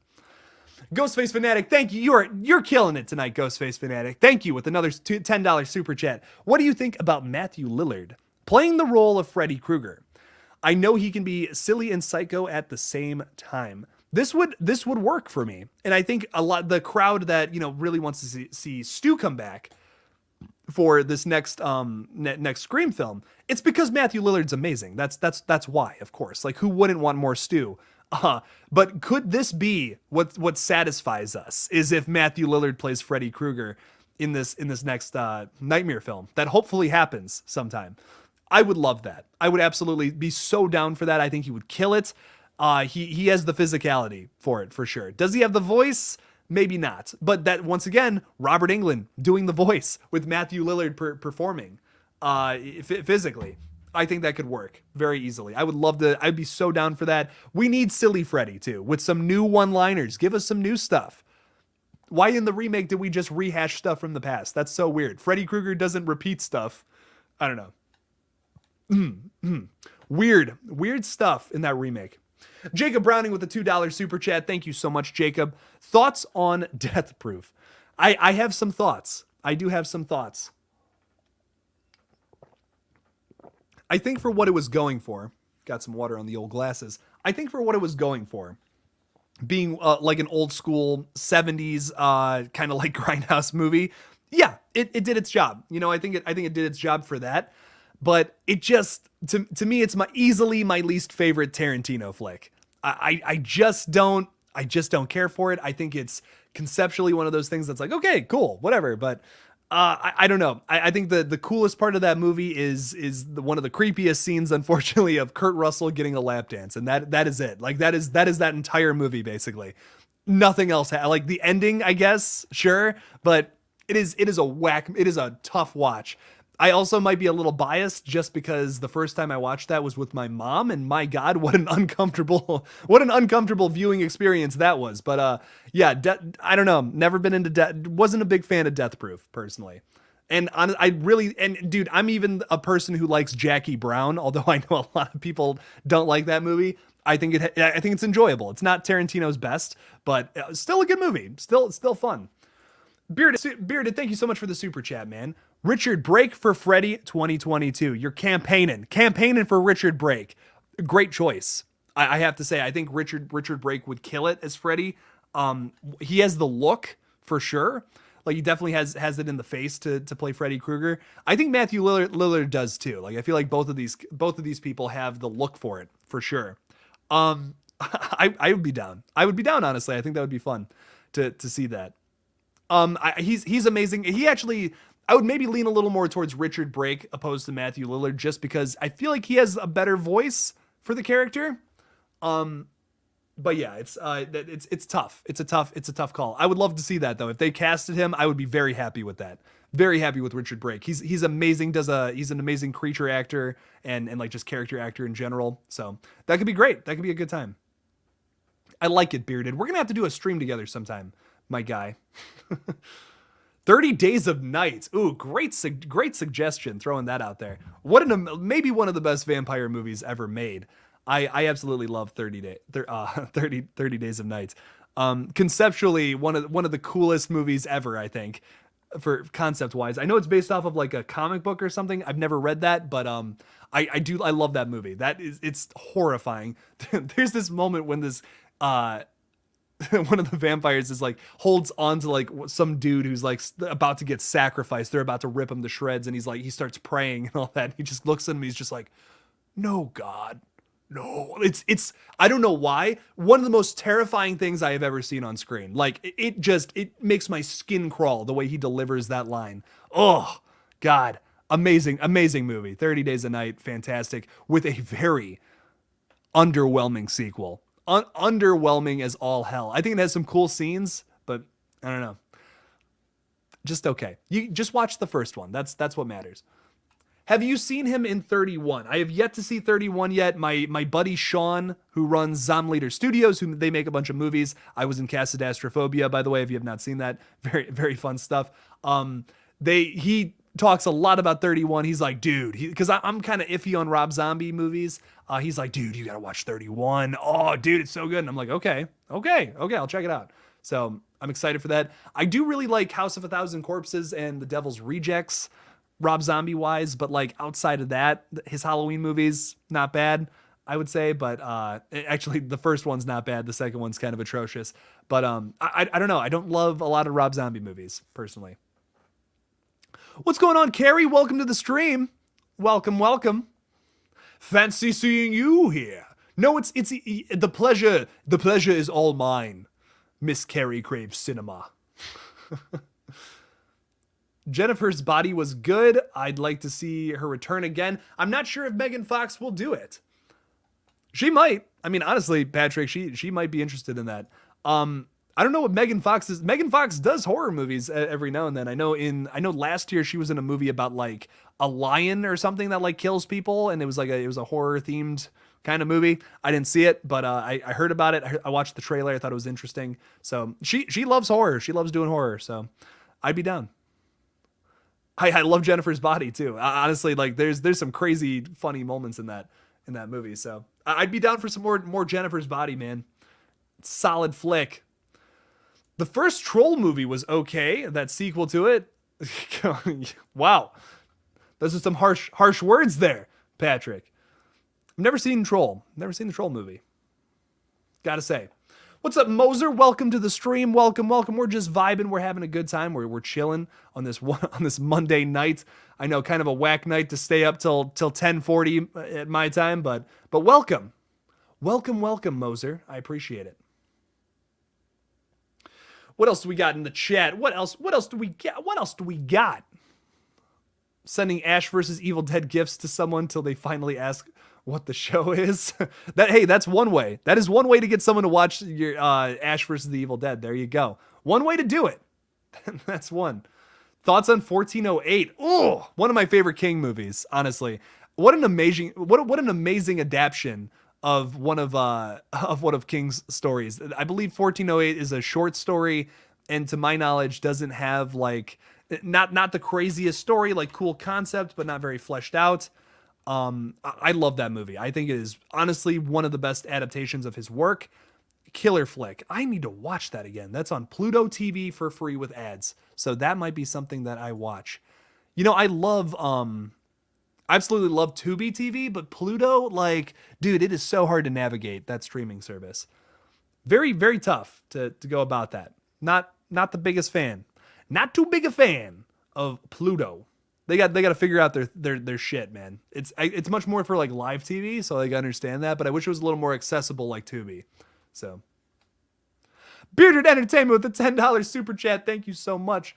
But which 1408 ending did you see? Wait, is there more? Is there multiple endings for that? What? Okay, because I remember the ending where it's like the ending of it. Spoiler alert! Look, it's a movie that came out in 2007. Fight me! But the ending of it is the guy. He has like a what is it? Like a radio or a phone or something, and it's like he can still hear the voices through it, or like a tape recorder. He can still hear the ghosts trapped inside of it. Is the ending, even though he thought he escaped. So that's the ending that I remember. If there's multiple endings, this is something we're gonna need to talk about, Bearded, because that's crazy right there. Thank you for the $10 super chat, by the way. I really appreciate that. I love 1408. Like, once again, just love 1408. Yeah. So got added to UK Netflix yesterday. I'll have to work on that. I'll have to check that out. Some dope shit. There's a lot of good stuff on like different streaming services for different areas and all that. Like UK Netflix has certain stuff that regular Netflix does not, which is nuts. It's like, what? Why don't they just have one big catalog that everyone can access? Doesn't that make more sense? No, I guess not. So yes, there are 2 endings. One theatrical and one sent out on the video release. What? No. Oh man, I'm gonna have to look that up. That's crazy. Bearded, thank you for another super chat, by the way. Oh, that's nuts. Dope. Okay, that's really cool. I'm gonna have to look that up. Don't tell me anything. I don't want to know anything about the other ending. I hope it's something like really just horrible. Even though I feel like, you know, our main character goes through some shit throughout that movie. And I kind of like that it's a happier ending. I'm curious what this other ending is. I'm kind of hoping it's something darker, just to feed my curiosity. Interesting. Any thoughts on Event Horizon? Man, I've seen Event Horizon. I don't remember it all that well. Another movie where I'm like, nothing really stuck with me. Had some cool visuals, some cool stuff, but nothing where I was like, nothing to write home about. Nothing to be like, oh, this was so cool. This was crazy. But nah, it was okay. It was all right. You know, it was interesting. I enjoyed it. I thought it was cool. So. The Shining is one of the best psychological horror movies ever made. We had Patrick talking about The Shining earlier. It had some problems, but was an okay movie. Wouldn't you like to stay in that movie forever and ever and ever and ever? Oh, okay. Now that's a clip I'm going to need to add. Come play with us, Danny. Come play with us. I'm writing it down. That's another thing. I got to put a Jill clip in here for Ghostface. Jill clip. And I got to put a come play with us Danny clip for everybody. Because I have a lot of clips that I don't really even know what I'm going to do with them. Like, what am I going to do with them? America! Fuck yeah! When am I ever, like, 4th of July stream, maybe I could use that? I know I went on this rant the other day, but, like, when am I going to use that? This, I know, I have so many times. Anytime, I blocked many people on the stream already, by the way, little did you know. And I sent them a copy. I'll send you a copy. Like, I'm totally going to use that. That, yes. Hot take. My thoughts on Dr. Sleep. Honestly, I think I like it more than The Shining. Hot take. I know. Hot take. But I feel like The Shining is one of those movies where it's always been highly regarded. It's always been like, oh, The Shining's the greatest psychological horror movie of all time. And it is. It's a great movie. I think it's really well done. It's amazing. I feel like the behind the scenes shit kind of ruins it for me a little bit. Knowing about like basically the abuse that Shelley Duvall had to go through to get that performance, where honestly, you probably could have gotten that performance if you were nicer to Shelley Duvall. You could have gotten the same thing. The same thing could have happened if you would have just talked her through it instead of trying to traumatize her like a fucking madman. That's just my thoughts on it. You could have gotten from point A to point B, but instead we decided to go from point A to A1, A2, A3, A5, all this like BS to get to point B. And I don't know. I just feel like you could have done that without what happened. So I think there's a lot more reasons why I prefer Dr. Sleep. Once again, something I'd have to do a whole video on and get into. One day I'll do a versus video of them and kind of talk a little bit about that. But I still love The Shining. I think it's still a good film. The performances are amazing. But yeah, I've definitely seen Doctor Sleep more. It's a movie that I feel like I just like enjoy more for whatever reason too. So, just my thoughts. Doctor Sleep is fantastic. Ooh, wow. Okay, I'm surprised people agree. I'm honestly surprised. Kind of shocked. Even with the book, I think Doctor Sleep is better. The book is listen. The book is definitely better. That's not even a hot take. The Shining book is like it is. I don't know. I'm not a fan. Not a fan of the book. Kubrick definitely made it better, but still just not the craziest story of all time. I think so. I hate that Kubrick put her through that. Bearded, thank you for the $10 super chat. Put her through that. That's not a good director. If you have to torture someone to get a tortured performance, then you're not good at your job. What I totally agree. I honestly, fight me. Kubrick's super overrated. I super overrated. I don't know. I think the Shining's great. It's a good movie, but you didn't have to do all that to get that performance. And it's wildly. All the time it's regarded as like, oh, it was one of the greatest moments of directing ever. No, it wasn't. Listen, if I run into a room right now, if I run into my parents' room right now with a knife, I guarantee you they will start screaming. And if there was cameras rolling, yeah, you would get that performance from them. But you know what? A good director doesn't need to do that. A good director does not need to run into a room with a knife and pretend to stab somebody to get a good performance from them. Hot take. I know. Many will disagree, and that's fine. That's totally fine. But that bugs me about the film. And there's also other things about Kubrick that I'm not a big fan of, honestly. But yeah. No, I agree. I agree, Bearded. It's one of those things that I just feel like if you're a good director, you don't have to put your actors through all that bullshit. So just my thoughts. I saw someone say something about Pet Sematary 2, which is interesting. I've always been I've always had an affinity for that movie. I don't think it's good, but I find it entertaining. I find it they make a lot of choices that I don't think anyone else would make for that film that are really interesting. And wow, do I need to see it again? That original Pet Sematary is amazing. I love it. That second one is bonkers. So crazy. Jacob Browning with the $2 super chat. Thank you, Jacob. Thoughts on Zack Snyder's Dawn of the Dead? I love it, but you're calling it Zack Snyder's Dawn of the Dead when really it's James Gunn's movie. Because let's be honest, I feel like that's why that movie's good. Another hot take: Zack Snyder, beloved director, highly overrated as well. James Gunn is. I love him. He wrote the movie, I believe. Yeah, James Gunn wrote that. That's why that movie's good. That's why that movie fucking slaps until the ending.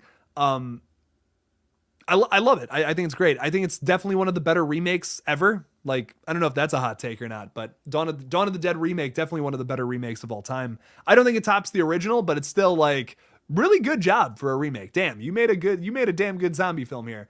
There's some stuff about it that I feel like is done better than the original film, but I still like Romero's movie maybe a little more. Even though, once again, feel like that remake's amazing. Like the Dawn of the Dead remake is really well done. So, if they did a remake or reboot of Christine, do you think they would use the same car or a new car? So they probably use the same car because I'm pretty sure that's the same car from the book, right? I believe. So I'd imagine they'd use the same car, like maybe a renovated not this exact same car from the original movie, but like a different style of the same car, if that makes sense. So, because I almost like the idea of like maybe a modern take on Christine, where it's like, okay, maybe you could change up now that I'm thinking about that, if you did a modern take, you could do a different style of car. That could be interesting, actually. Interesting that you bring that up. So I feel like you go either way with that. I think if you set it in modern day, you could do a different car, and that would make sense. All comes down to execution. I know they're doing a movie. They're finally doing a movie adaptation of From a Buke 8, which is that's a King story, right? I get a lot of King stories, and From a Buke 8. Yes, that's Stephen King. So I remember hearing a while ago that they were going to do a movie adaptation of this. It's a really good, I love it. I think it's a really well done story, basically about a car from another dimension. I don't know how else to explain it. It's like alive. It's alive and all this. They keep finding more and more weird shit out about it. Crazy story. Very excited to see what they do with the movie version of it. So very happy. Very, very hoping. I hope that's good. I hope it's dope. What's up, Coop de Oof? Coop, what's going on? Welcome to the stream. You were almost surprise adopted today. That's not good. Surprise. That's scary. Snyder brought his amazing visuals while Gunn brought the rest. But I also like Army of the Dead, which is completely Snyder. I just love zombies. Who doesn't like zombies? Jacob, 100. I love zombies too. Jacob, thank you so much for the super chat. So my thing is, I feel like you can see what Snyder is good at in Army of the Dead. You can really see his style come out there. And it's just, I feel like it's just not as good as, what Gunn brought to Dawn of the Dead. The story, it just isn't quite there. For me personally, what I don't like about Zack Snyder is like he tries to do these really like dramatic out of focus shots and doesn't like he thinks he's doing a good job storytelling wise and character development wise, but it's really just comes off as like, hey, this is just a cool shot. That's really all it is. He needs to, for me, he needs to work on how he develops characters, because I just feel like after I watch his movies, I forgot everything that happened with his characters, and that's not good. That shows a lacking in the writing department and direction. There's also always some weird line deliveries in his movies, which is also from the director, I feel like. So that's just my take. I did like Army of the Dead. It was good. It was like a middle of the road movie. The zombies in it were amazing. I like that they all kind of banded together and were working together and stuff. That was cool. But overall, kind of just like middle of the road movie for me. But it was fun. If you like zombies, Jacob, check out The Sadness that just dropped on Shudder. I really enjoyed that. I think the ending's a little cliche, but besides that, like one of the most brutal starts to a horror movie ever, like bar none. My God, that was crazy. So how about the movie The Car, which is a fucking classic from 1973, I want to say. What a movie. Let's look this up real quick. The Car from 1977, my bad. I thought that was before Jaws. Okay, so no, that's after Jaws. Interesting, because what's interesting about The Car, oh no, that makes more sense since it was after. What's interesting about The Car is it's basically just the storyline from Jaws, but with a car. I'm not even joking. Like that is not even too far off. It is literally Jaws with a car. And it is hilarious.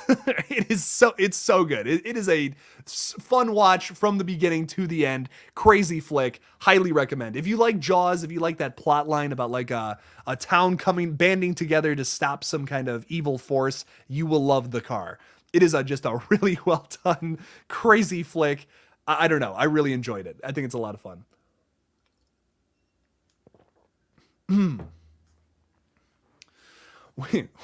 Putting the Down with the Sickness lyrics in there. Ooh, wah, nice. Good stuff, Patrick. That was the most cringy thing I've ever done on stream to date. But yeah, so what were we talking? What is this stream about again? Yeah, here we go. Sorry, real quick rant. Hospital scene in The Sadness. I totally agree, KL. It sucked.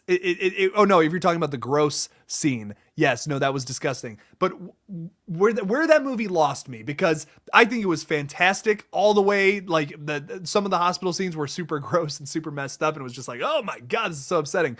But then we get to this part where your main character kills like this zombie we've been kind of focusing on. Like we kind of set up this zombie to be like a main antagonist, and then we meet this character who is like the most stereotypical zombie movie character of all time. He's a virologist who studies the virus and is experimenting on subjects to try to find a cure or something. It's just like, dude, I have seen that in like literally every single zombie movie to ever exist.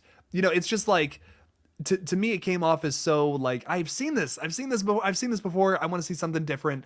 And the whole movie was something so different. It was something so incredibly like I haven't seen a movie this brutal in a long time. And sometimes you're watching modern day horror and you're just like, man, this is really watered down. And to see a movie like this blew my mind immediately. It was so fucked up. There's the eye scene. yeah, the eye scene is one of the most upsetting things I have watched in recent cinema. Upsetting. I really don't even know how else to describe it. It's just it's just a really upsetting scene, and I don't want to go into detail because I think I'll have to get my stream taken down at that point if I talk any more about it. But yeah, no, super gross and disgusting. Wow. I was really appalled by that film in the best way possible. So I'm very excited to see what that director does next. But once again, didn't love the stereotypical character at the ending. You didn't need that. You did not need that at all in that flick. That was such a wildly different movie, different zombie. You know, all that I've talked about with the sadness, I should just do a whole review video on it because I talk about it all the time. But I love it. I really enjoyed it. I think it was an amazing movie. What is up, E-Man? What is going on? Welcome to the stream. And right now we're at 2 hours. Bam, 2 hour stream. Let's go. How late are we gonna go? I don't know. We still have so many people hanging out in the chat. I'll probably hang out for another hour or so. Who knows? Who knows what'll happen? My voice is I'm starting to lose my voice a little bit, but fuck it. We're going. If anyone wants to hop on the stream, I don't know.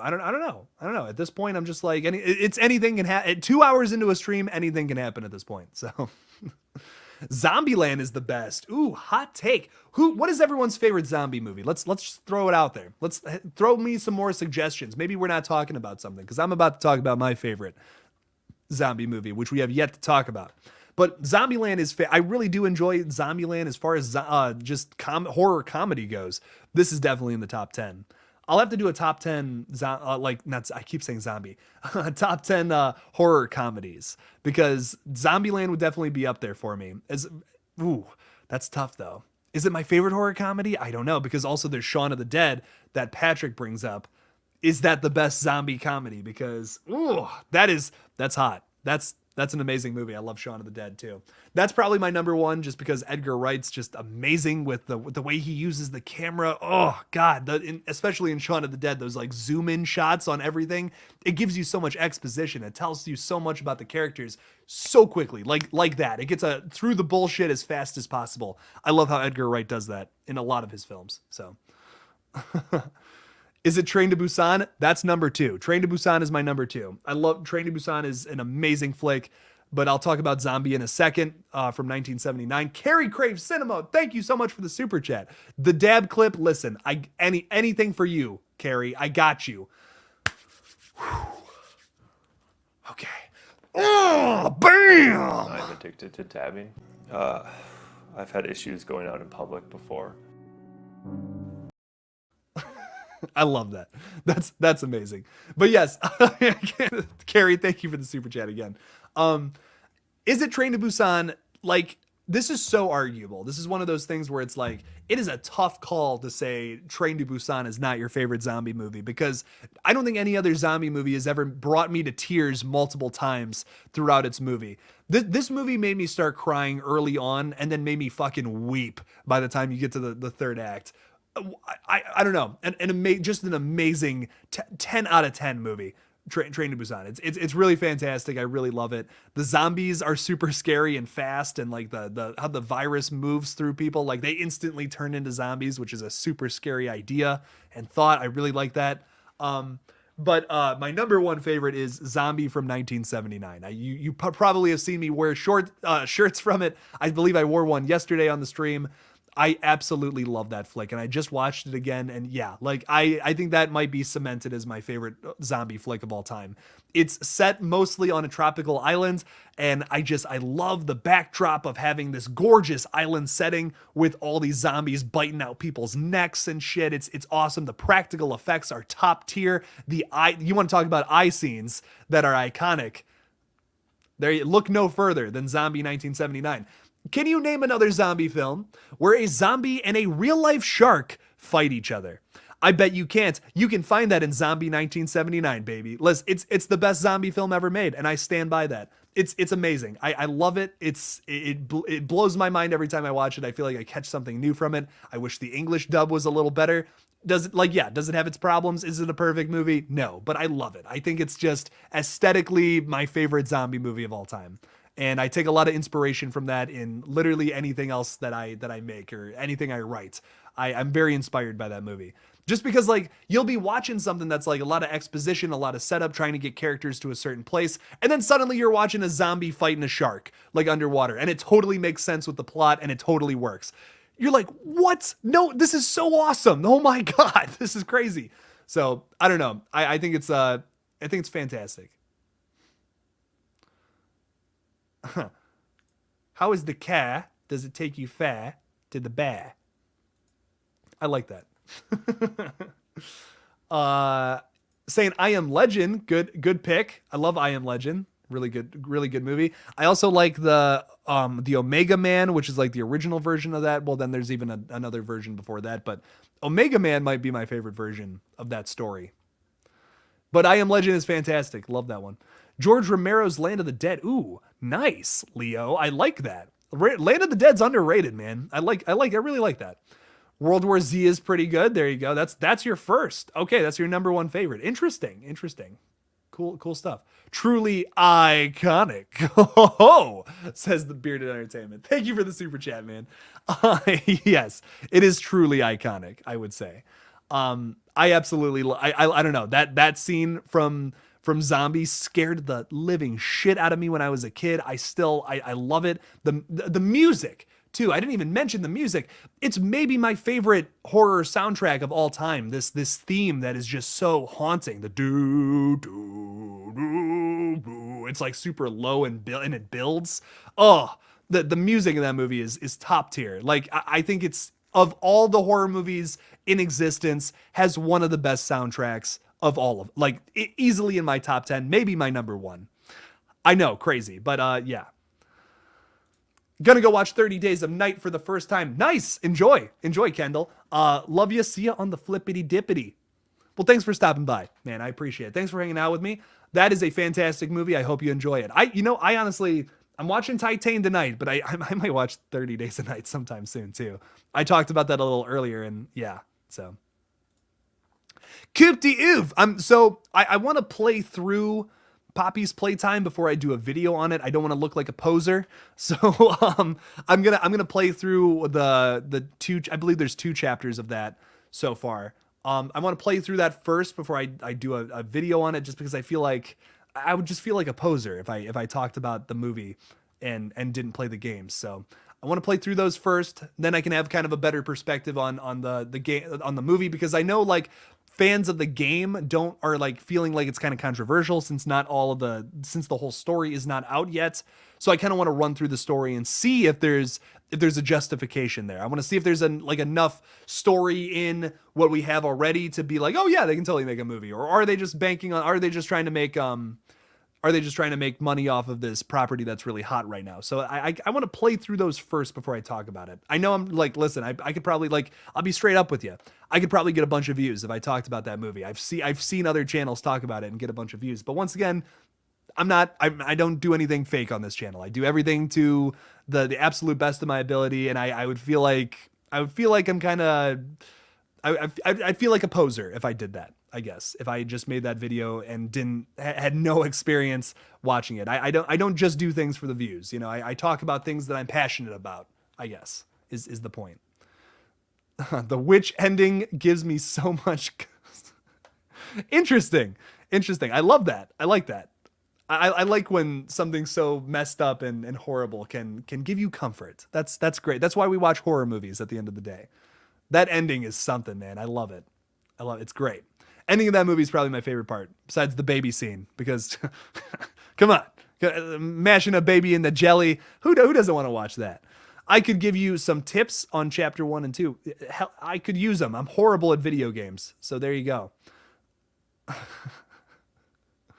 don't even know how to respond to that, Patrick. Not putting that on screen. We need that fresh Quarry gameplay. Ooh, blind playthrough. See, I've had a lot of requests recently for people to asking me to do some video game content, and I'm thinking about starting a second channel once we're done filming the movie, where I play horror games, because I would love to play The Quarry. I would love to play the Evil Dead game. What else? Poppy's Playtime? I'd love to play through that. Maybe even like Five Nights at Freddy's and all that. I would love to start a horror channel. I actually have all the designs made to do it too, like a horror gaming channel. I already have the name in mind. I know what I would call it. So that might be what my second channel is. I've been kind of dipping my toes in different ideas for second channels that I want to do eventually when I'm not working on a movie. And that just might be it. So I appreciate your honesty. Your channel is great, and I binge your videos a lot when I am at work. Thank you for keeping me in the loop with these movies. Of course, Austin. Thank you so much for watching. I wouldn't be here without you guys, so I appreciate it. Thank you so much. We don't have horror with baby killers. We don't have enough horror with baby.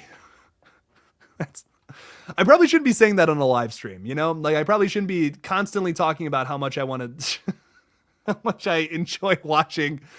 Yeah, I'm not even gonna finish that, because I know, like, I'll be watching this clip one day and I'm like, I shouldn't have said that. Shouldn't have said that on the live stream.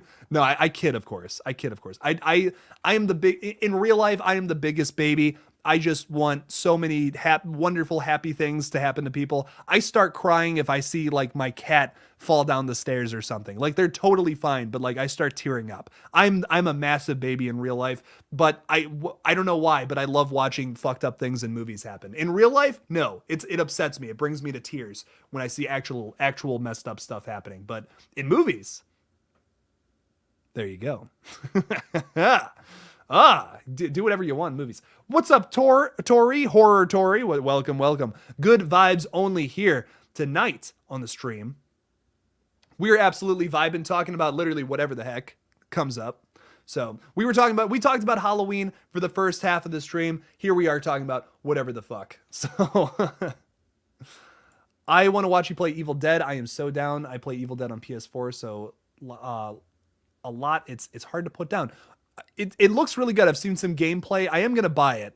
So, shit. Do I really okay? So I have a checklist right here.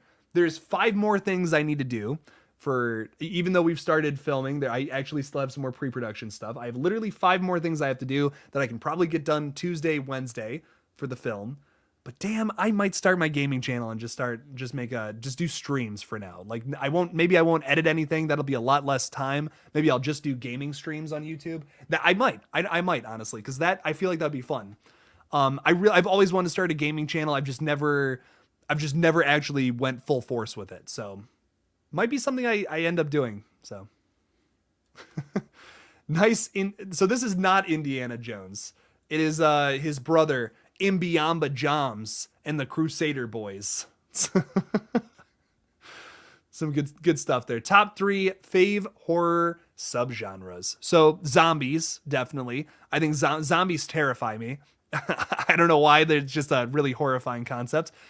Being cornered by a bunch of things that are about to rip you to shreds is just maybe the worst way to die. That just sounds terrifying. So I really like zombies. I really like just psychological terror too, like existential dread, those kind of movies. That's banging. I'm always a fan of that. Trying to think what else. Horror subgenres. I would say paranormal, but there's a lot of misses with paranormal movies. Slasher's too easy. That's too wide of a subgenre, I think. Damn, that's tough. There's a lot of really good horror subgenres, you know? So it's tough to pick just one. I do watch a lot of paranormal type movies though. So maybe paranormal, maybe like haunted house kind of vibes. I love Insidious. I love some of the Amityville sequels. I oddly really like. There's a time travel one that is surprisingly good. Like I know. You're like, what? There's an Amityville movie that has to do with time travel? Yes, and I recommend it. I know it's crazy. You would think that movie is trash, but it's so fun. I don't know. Crazy stuff. What else do we got here? Tubi has a lot of old school and good horror movies. Yes, they do. I highly recommend Tubi. It's free with ads. Like, I'm not even sponsored. Check it out. What else do we got? Talking about the Creep movies, I see. Oh, maybe can I get in on this conversation a little bit? I love the Creed movies. I think both of them are masterpieces for what they are. What a amazing exercise of doing so much with so little. That's what I've always loved about found footage. Like, it can scare you without really doing that much. Like, that the Creed movies is two people in both of those films. It is literally two people for the entire movie, and it is terrifying. It's really well done. Really scary. I also love this movie called Be My Cat. It's called, the full title is Be My Cat, a film for Anne Hathaway, which is amazing. I love the film. It blew my mind. It's another film that does a whole lot with nothing, with like absolutely nothing. Just a couple of actors and some scary locations, and that is it. Just a really horrifying film that is just like, it's so hard to watch. You're just like, oh my God, these people are crazy. So, please let me know what you think about the Creed movies. I love the second one. Mark did a fantastic job, just being completely insane. Mark Duplass, 10 out of 10 performance. So, is Creep a Jake recommendation? Yes, it is. Yes, I love the second one is amazing, like I said, but definitely start with that first one because the first one is just really something special. It's one of the best found footage movies ever made, I think. And it's not that much. It's not that crazy of a concept. So I love it. So I'm watching Nightmare on Elm Street. Which one is better, the original or definitely the original? Like, hands down the original of Nightmare on Elm Street. 100%. I think some of the sequels are fun, but most of them suck. Hot take. Listen, Wes Craven, the guy who started the franchise, even feels that way. There's that joke in Scream, baby. You can't even, come on. So, can you recommend either The Curve or Cherry Falls? I want to watch them, but I can't pick between them. All right, so I'll tell you. I don't know what either of those things are. So, The Curve. Let's look it up. I'm assuming you mean the 1998 film starring Matthew Lillard. Ooh, there we go. Okay, Matthew Lillard's in it. It's on Tubi for free, and it's got does not have a Rotten Tomatoes score. Interesting. So it is about when Chris and Tim discover that they automatically become eligible for higher grades should their unpopular oh my God, that's really messed up. Their unpopular third roommate commit suicide. They set their sights on his swift demise. Jeez. Okay, that's actually a pretty interesting concept. So The Curve and Cherry Falls, I believe you said. Yeah, Cherry Falls. Let's look up what that is too. So I'm rooting for this Curve movie. I'll tell you what. Cherry Falls, 2000 film. I clicked on the wrong thing. Ooh, Brittany Murphy in the lead role. Okay, 61% on Rotten Tomatoes. Interesting. A small town sheriff, Brent Markin, discovers the presence of a serial killer in his sleepy hamlet. Since the perpetrator has been targeting only virgins, both male and female, the deaths cause panic in much of the local high school population. Sheriff Markin's daughter, Jody, played by Brittany Murphy, is among the potential victims since she has yet to sleep with her boyfriend, Kenny. Can the lawman stop the killer before he goes after Jody? Okay, I'm leaning towards The Curve. The Curve sounds a little more interesting concept-wise, but this seems cool. I've never seen this before, but Michael Bain, Brittany Murphy? Okay, fuck yeah, dude. Amazing. I love the cast. Can't believe I've never seen this before. Damn, I like this a lot. Good stuff. Some good stuff there. I would probably say The Curve, but Cherry Falls don't sound bad either. I might have to add that to the list, not gonna lie. I'm writing down so much random stuff. Cherry Falls. Whenever you play Poppy's Playtime, be sure to let me know. I am great at that game. Hell yeah. Like I said, I'll probably start doing streams on a second channel if I have some time. Making a movie is not easy, so it's not something I can really just say like, oh yeah, I can totally do that right now. But yeah, but at some point, it's happening. Thoughts on Disturbia with Shia LaBeouf, as I like to call him. I like to call him the LaBeouf, the LaBeoufster. I love Disturbia. It's a remake of loose remake of Rear Window from Mr. Alfred Hitchcock, which I think is cool. I love it. Disturbia, it just blew my mind when I saw it. I really liked it. I really like that film. I think it's really, really scary. Actually, a really well done horror film from the 2010s, I want to say, or that's maybe 2009, so maybe late thousands. So I like it. I really like Disturbia. I think it's filmed. I think it's shot really well, surprisingly, for a thousands movie, which I can't say that about a lot of those films. A lot of weird editing in that time period. That one's edited really well. I really enjoy it. It's a good film. Loved X. X is so far my favorite horror film of the entire year. I don't know. That one really impressed me. Want to talk about another movie that's edited very well and shot really well. Gorgeous cinematography, amazing kills throughout. Things are set up really nicely in that flick that come back to literally bite people in the ass at certain points.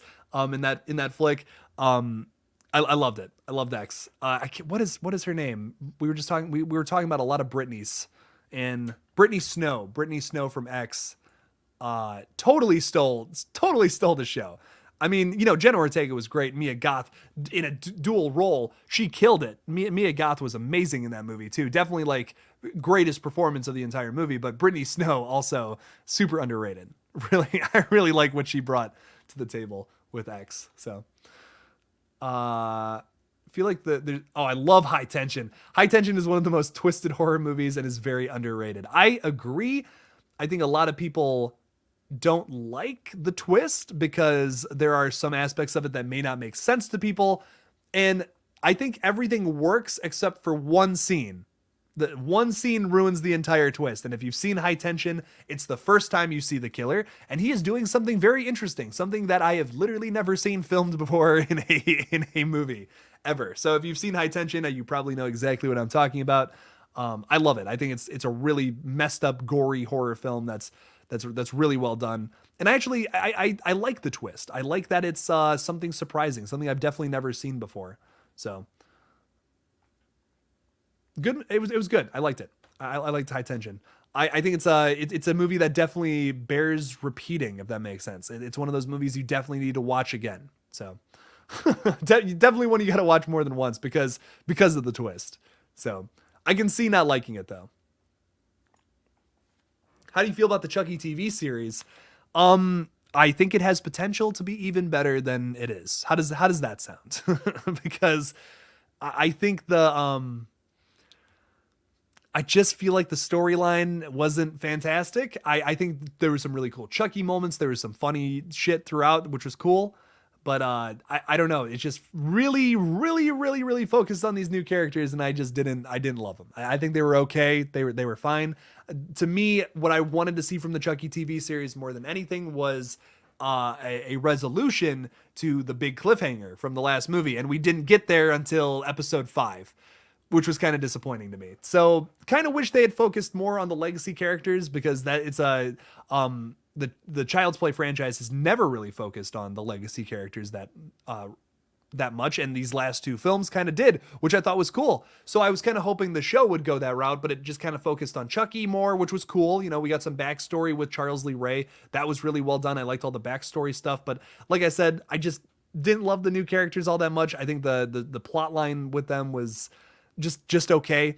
And once again, I feel like that's Sci-Fi's implementation on the show. I feel like if another production studio or another channel had been in charge of it, like maybe if it went like to Netflix, I know. Listen, you hear Netflix nowadays and it's just like, nope, that will probably suck. Maybe if it went to like Hulu, that's a better example, or HBO Max. Somehow, if that were to happen, which doesn't make any sense if it were to happen, but Sci-Fi doesn't put out the greatest content, which is unfortunate. I remember I said in the first video when it was announced that Sci-Fi was doing it, I'm like, ugh, man, that doesn't bode well. And then I saw it and I'm like, yep, this is exactly what I thought it was going to be. It is very Sci-Fi-y. So hopefully the next season's better, which I think it will be 100%. And it will fix a lot of the problems I had with the first season. So I'm excited. I'm excited to see what they do. I think it has potential. It's not so bad to the point where I'm like, I'm not watching this anymore. I'm definitely still intrigued by it, for sure. But you got to give me a little more in season 2. Got to give me a little more in season 2 than what you gave me in season 1, which I think they will. I think they'll deliver on that. Everyone talks about Stu coming back in Scream 6 or 7. What are your thoughts on Angelina coming back, since she's not confirmed dead? she is kind of the ghost face that got away, right? I mean, like, there's a lot of evidence that would suggest that Angelina was the second killer, I should say, in Scream 3. And my thinking about it is, it's one of those things that, you know, it happened in Scream 3 because for whatever reason they didn't want two killers at the end of a Scream movie. I couldn't explain that to you. Wes Craven said, fuck that. We're Angelina's the second killer the entire time. I love it. So I don't know if she'll come back. I don't really know if she has any I don't know if she has any more story to tell. To me, it's kind of like she just got away with it, and that's it. You know, end of story. And I think that's kind of cool. I think it's almost kind of cool that there's a ghost face killer still out there that's living, and that made it out. But Angelina wasn't the one in charge. You know what I mean? Like Roman was the one running that show. Angelina just helped out, is my theory. So that's technically not confirmed, but it's a theory that I strongly suggest and think is probably true. Well, I'm going to head out. Peace out. Thanks for stopping by, Coop de Oof. I appreciate it. Thanks for stopping by the stream. What else do we got here? Am I excited for the Welcome to Derry series? Fuck yes, I am. We were talking about this a little earlier. I am so pumped for Welcome to Derry. That is going to be amazing, I think. I've been saying this for like since the 2019 movie came out. Even though I didn't love it, Chapter 2, I'm so shocked that they didn't do anything with that IP for the longest time, and they're just now developing something. I don't know why this series didn't go into a development immediately after that movie came out, because even though, like I said, that movie wasn't great, still grossed a shit ton of money. So the fact that they're just now doing something with that is kind of odd, because there's a lot you can do with Pennywise. Like he comes back every 27 years. Yeah, 27 years with him. So I'm shocked they didn't do something with him, with that character earlier. I really am. So. NRU Cody Ghostface just became a channel member. Thank you so much. I greatly appreciate it, man. You listen, becoming a channel member is totally worth it, because you get not only do you get an extra video every week, tomorrow I'm giving you 2 extra videos. The Dentist review and the Dentist 2 review, which I'm very excited to make those and put those out. I'm pumped for it. But yeah, no, becoming a channel member is pretty awesome. Also, if you support me at some of the other higher tiers, you get to get updates on Red Right Hand. It's awesome. So there you go. But yes, so that's some good stuff right there. Thank you for becoming a member, Cody. I appreciate that. Which Jordan Peele horror film do you prefer? Keanu is my favorite film that he's been involved with. No, I'm just messing. No. This is really tough, because I think Us and Get Out are I think they're masterpieces in their own right. I love them. It's tough. It's really this is tough, because here's the thing. Let's weigh the pros and cons real quick. With Get Out, this is a movie that has won an Oscar because it was just so like mind melting. It was just so different. I loved it. I really enjoyed Get Out. It's one of those like breakthrough horror movies that will be remembered until the end of time. It's up there to me. It's up there with like Nightmare on Elm Street, Halloween, Scream. Like, it's one of those movies that just totally changed the face of horror in a certain direction, and I love it. I think it's great. But Us is also just this thoughtful popcorn movie. That's how Jordan Peele describes it, that I've definitely gone back to more times than Get Out. So preference wise, I think I like Us a little more, just because it's a little more easy to digest, if that makes sense. It's one of those films you can just put on and you can have a good time with it, or you can like look in depth. You can look deeper into it and find this interesting meaning. So I think it's really, it's a tough call. I definitely love both films. I think they're both 10 out of 10 movies. But Us is definitely the one that I go back to the most. I'm really, really excited for Nope. If you can't tell by how many times I post about it on here, I'm very, very excited for Nope. I'm really excited for it, Logan. So good question though. That's a tough call. Jake, your films are worthless. Thank you, E-Man. I appreciate it. Thank you so much. Yeah, Red Right Hand was pretty worthless. I hate it, if I'm being honest. Like, that makes you feel better. Like, I absolutely hate I hate it. Like, what we're putting out now is so much better in every right. The movie that comes out in December is just going to be, it's going to be night and day from the movie, from the movie you saw in October, which it's the first movie I ever made. Give me a break. The one we make come in December is already better. We haven't even filmed the damn thing yet, so I'm excited.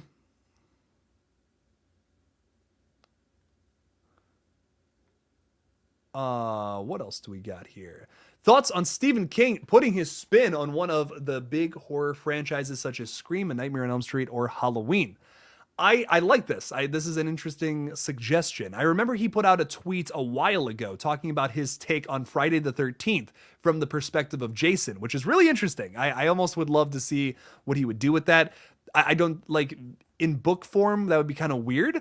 And I don't know if Stephen King would do a screen adaptation really well of anything like that, just because of, well, we've kind of seen that happen already with Maximum Overdrive. And well, that's a fucking movie right there. That is an absolute fucking movie. So I don't know, man. I'd be interested. I'd be interested if he was to write a book like in the same universe as like A Nightmare on Elm Street. I'd be very curious. It would have to be something like a really good idea that like he'd be really sold on to make a whole book out of it, So I'm interested. I would be interested in that for sure. I actually liked Red Red Hand. Well, thank you, Nate. I appreciate that. I promise you the next one's going to be better and actually have sound design, which was something that I totally skipped out on because I didn't know how to do it. Now I do. So, does Red Right Hand have the same actors as the short? Yes, and more. Yes, and more. We have a whole cast of crazy characters that you are going to love. So, I'm excited. All the little details in Us are so impressive. I totally agree. 100%. I think that's why I like it so much. I think if you really got to pay attention to some of those crazy details to see what the deeper message is. But at the same time, you can just kind of chill and lay back and watch that film, and it's fun. It's a good time too.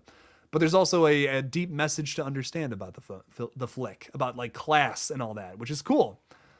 It's really deep. And there's like throwaway lines in that movie where you're like, oh, that was weird. That was a weird line. Why when the dad asked them who they were, why did she respond with, we're Americans? That's a weird line, right?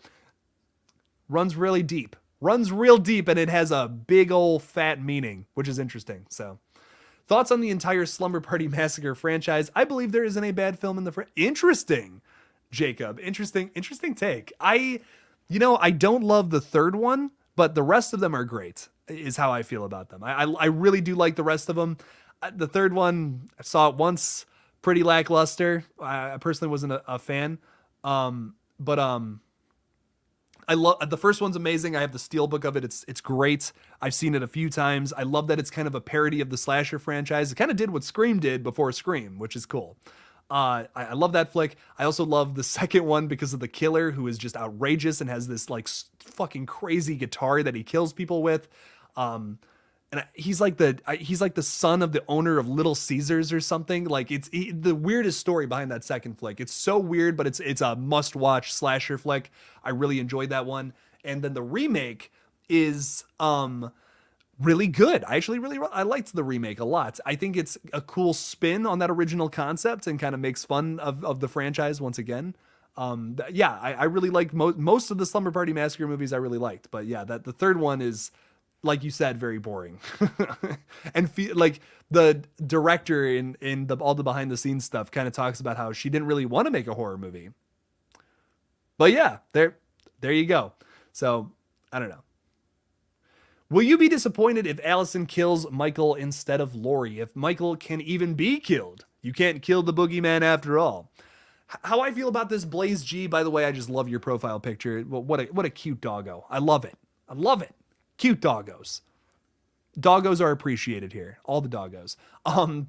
Will I be disappointed? Like, once again, execution is everything. I think if they set it up correctly where Allison kills Michael in a way that like totally makes sense, you can also make the argument that like I'd be down with it. I'd be totally down for it. But also you can make the argument that maybe Michael has taken more from Allison than from Laurie. I mean, there's an argument to be made there. So I would almost be like, I don't know. I really don't. Okay. I'm gonna listen. If y'all are gonna be repeating stuff, then you probably shouldn't be putting in a YouTube chat. I'm gonna put you in timeout. I don't want to do that. Okay. Put user in timeout. I'm sorry. But yeah. So if Michael can be killed, I wouldn't be disappointed if Allison is the one to do it. But I would probably prefer Laurie, like for sure. But if, like I said, if Allison does it, if Hawkins does it, I feel like there's an argument to be made there. Like it's not like totally out of nowhere. Like if Lindsay kills Michael, then I'm gonna be like, okay, what the fuck? Like that doesn't make any sense. But there's an argument to be made about Hawkins killing Michael. There's an argument to be made about Allison doing it, or all three of them having some kind of hand in it. So not gonna lie, Jake, horror movies, I don't cry, but damn it, put a dog in front of me, I pull my eyes out every time. I don't know why. Yeah, if anytime something happens to a dog in a movie, it's or like for me personally, cats. I have two baby kitties that I just love so much. Anytime I see something bad happen to a cat in a horror movie, it definitely makes me kind of choke up a little bit. I'm not gonna lie. Just like, no, why? Like, why? Why would you do that? Just a little little kitty there. What are you doing? Thoughts on Invisible Man and Sorority Row? Well, if you're talking about Invisible Man from 2020, fucking banger right there. I love that flick. Lee Winnell just is an amazing director. He already proved himself as an amazing writer, but then here he goes directing this film and the even more underrated Upgrade from 2018, 2 years prior. I love what he's done so far with his directorial like movies, with Insidious 3, Upgrade, Invisible Man. I love all the films he's directed and written too, like Saw, Dead Silence, Insidious, the entire Insidious franchise actually. But yeah, no, I love him. Lee Winnell is super talented. So Sorority Row is underrated, I will say. I think it's better than what most people give it credit for. The Sorority Row. What year is that? That's a 2007 or 2009 movie again. We're talking a lot about late thousands movies. I like it.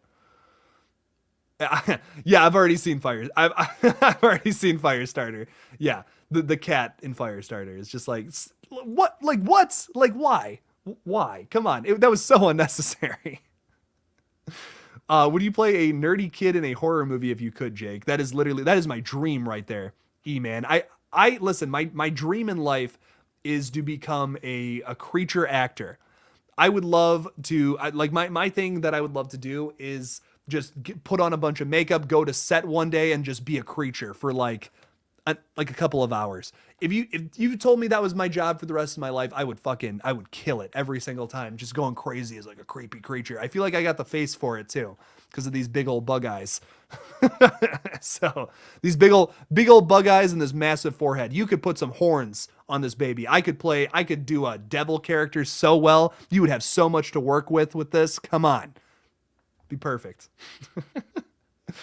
If only one could be chosen, what would you prefer? To get a proper reboot, The Nightmare on Elm Street, or Friday the 13th? So this is tough because I think we definitely need another new movie in both franchises. There's an argument to be made about the Nightmare on Elm Street franchise that there's not a whole lot of good sequels. There really isn't in that franchise. Could they do a modern day take on it that would be better? Yes, I think for sure.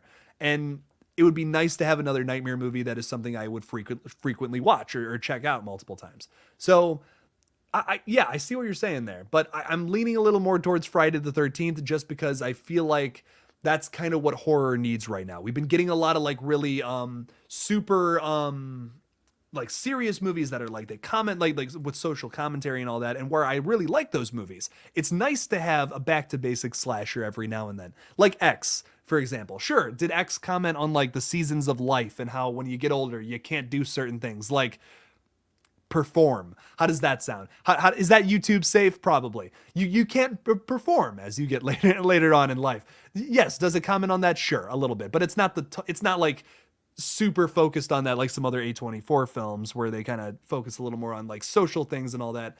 I really like that with a new Friday film with X, we can have this back to basics horror movie where it's just a fun schlocky slasher. We need those from time to time. So I would lean towards a new Friday film that's just a fun slasher with some good kills and some badass music, a cool setting, some good characters, and a fucking sweet killer. That's what I want. That's what I probably want the most. But good question. All right, I'm going to answer a few more questions. Uh-oh. Connection is unstable. I've never gotten that before. Weird. Well, I hope you all can still see me and hear me.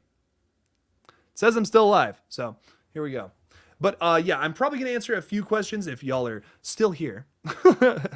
And we will be, and yeah, like answering a few questions, probably going to log off stream, but I do appreciate y'all hanging out with me tonight. I have had an absolute blast with y'all. Just want to make sure that the stream is still going strong and done correctly and doing good still.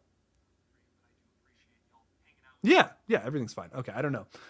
I'm still there. Cool. So anyways, thoughts on early reviews of A24's Bodies, and how it's being labeled Scream for Gen Z.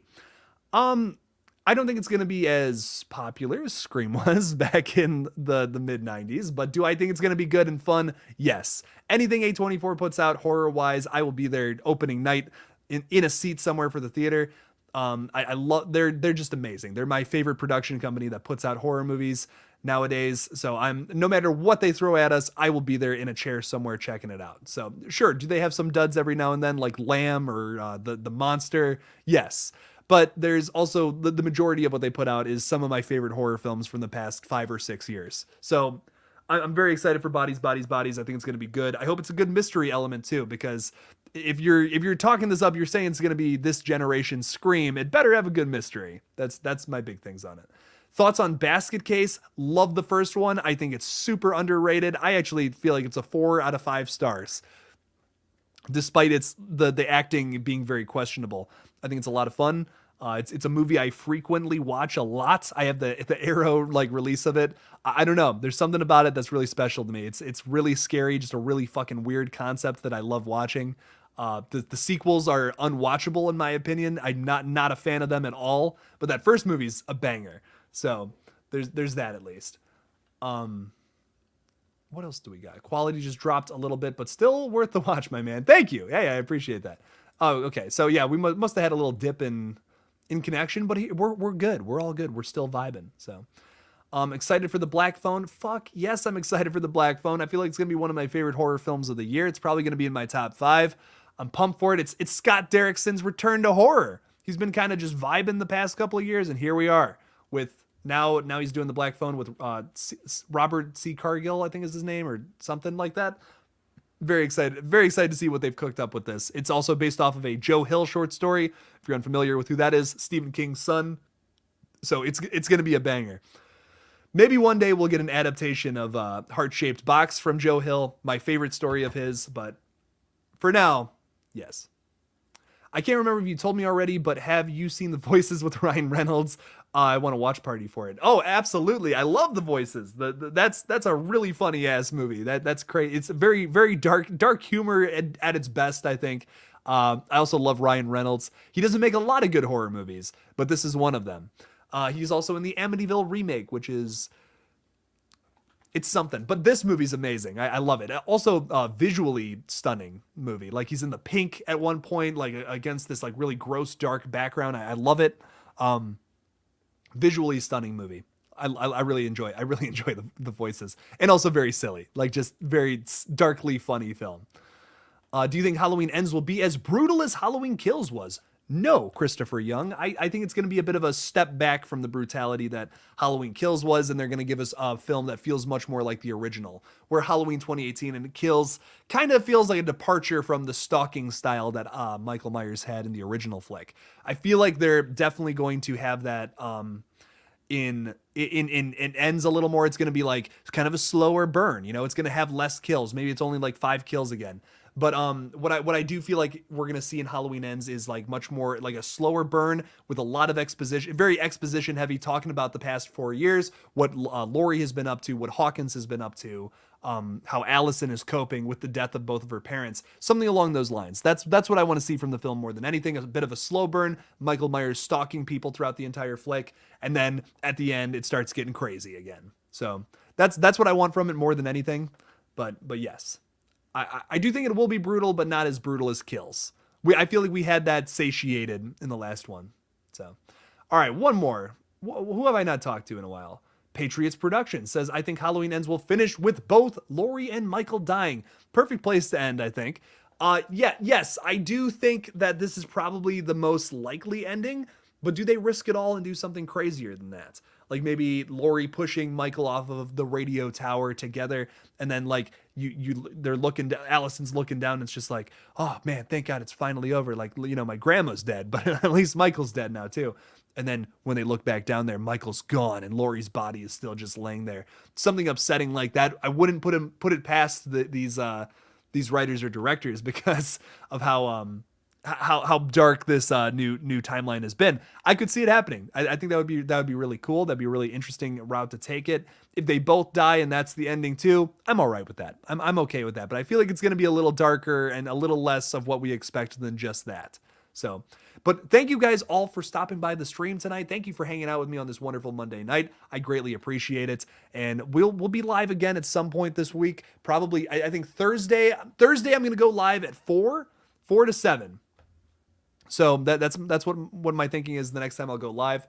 I do have I have a video coming out tomorrow, a video coming out Wednesday.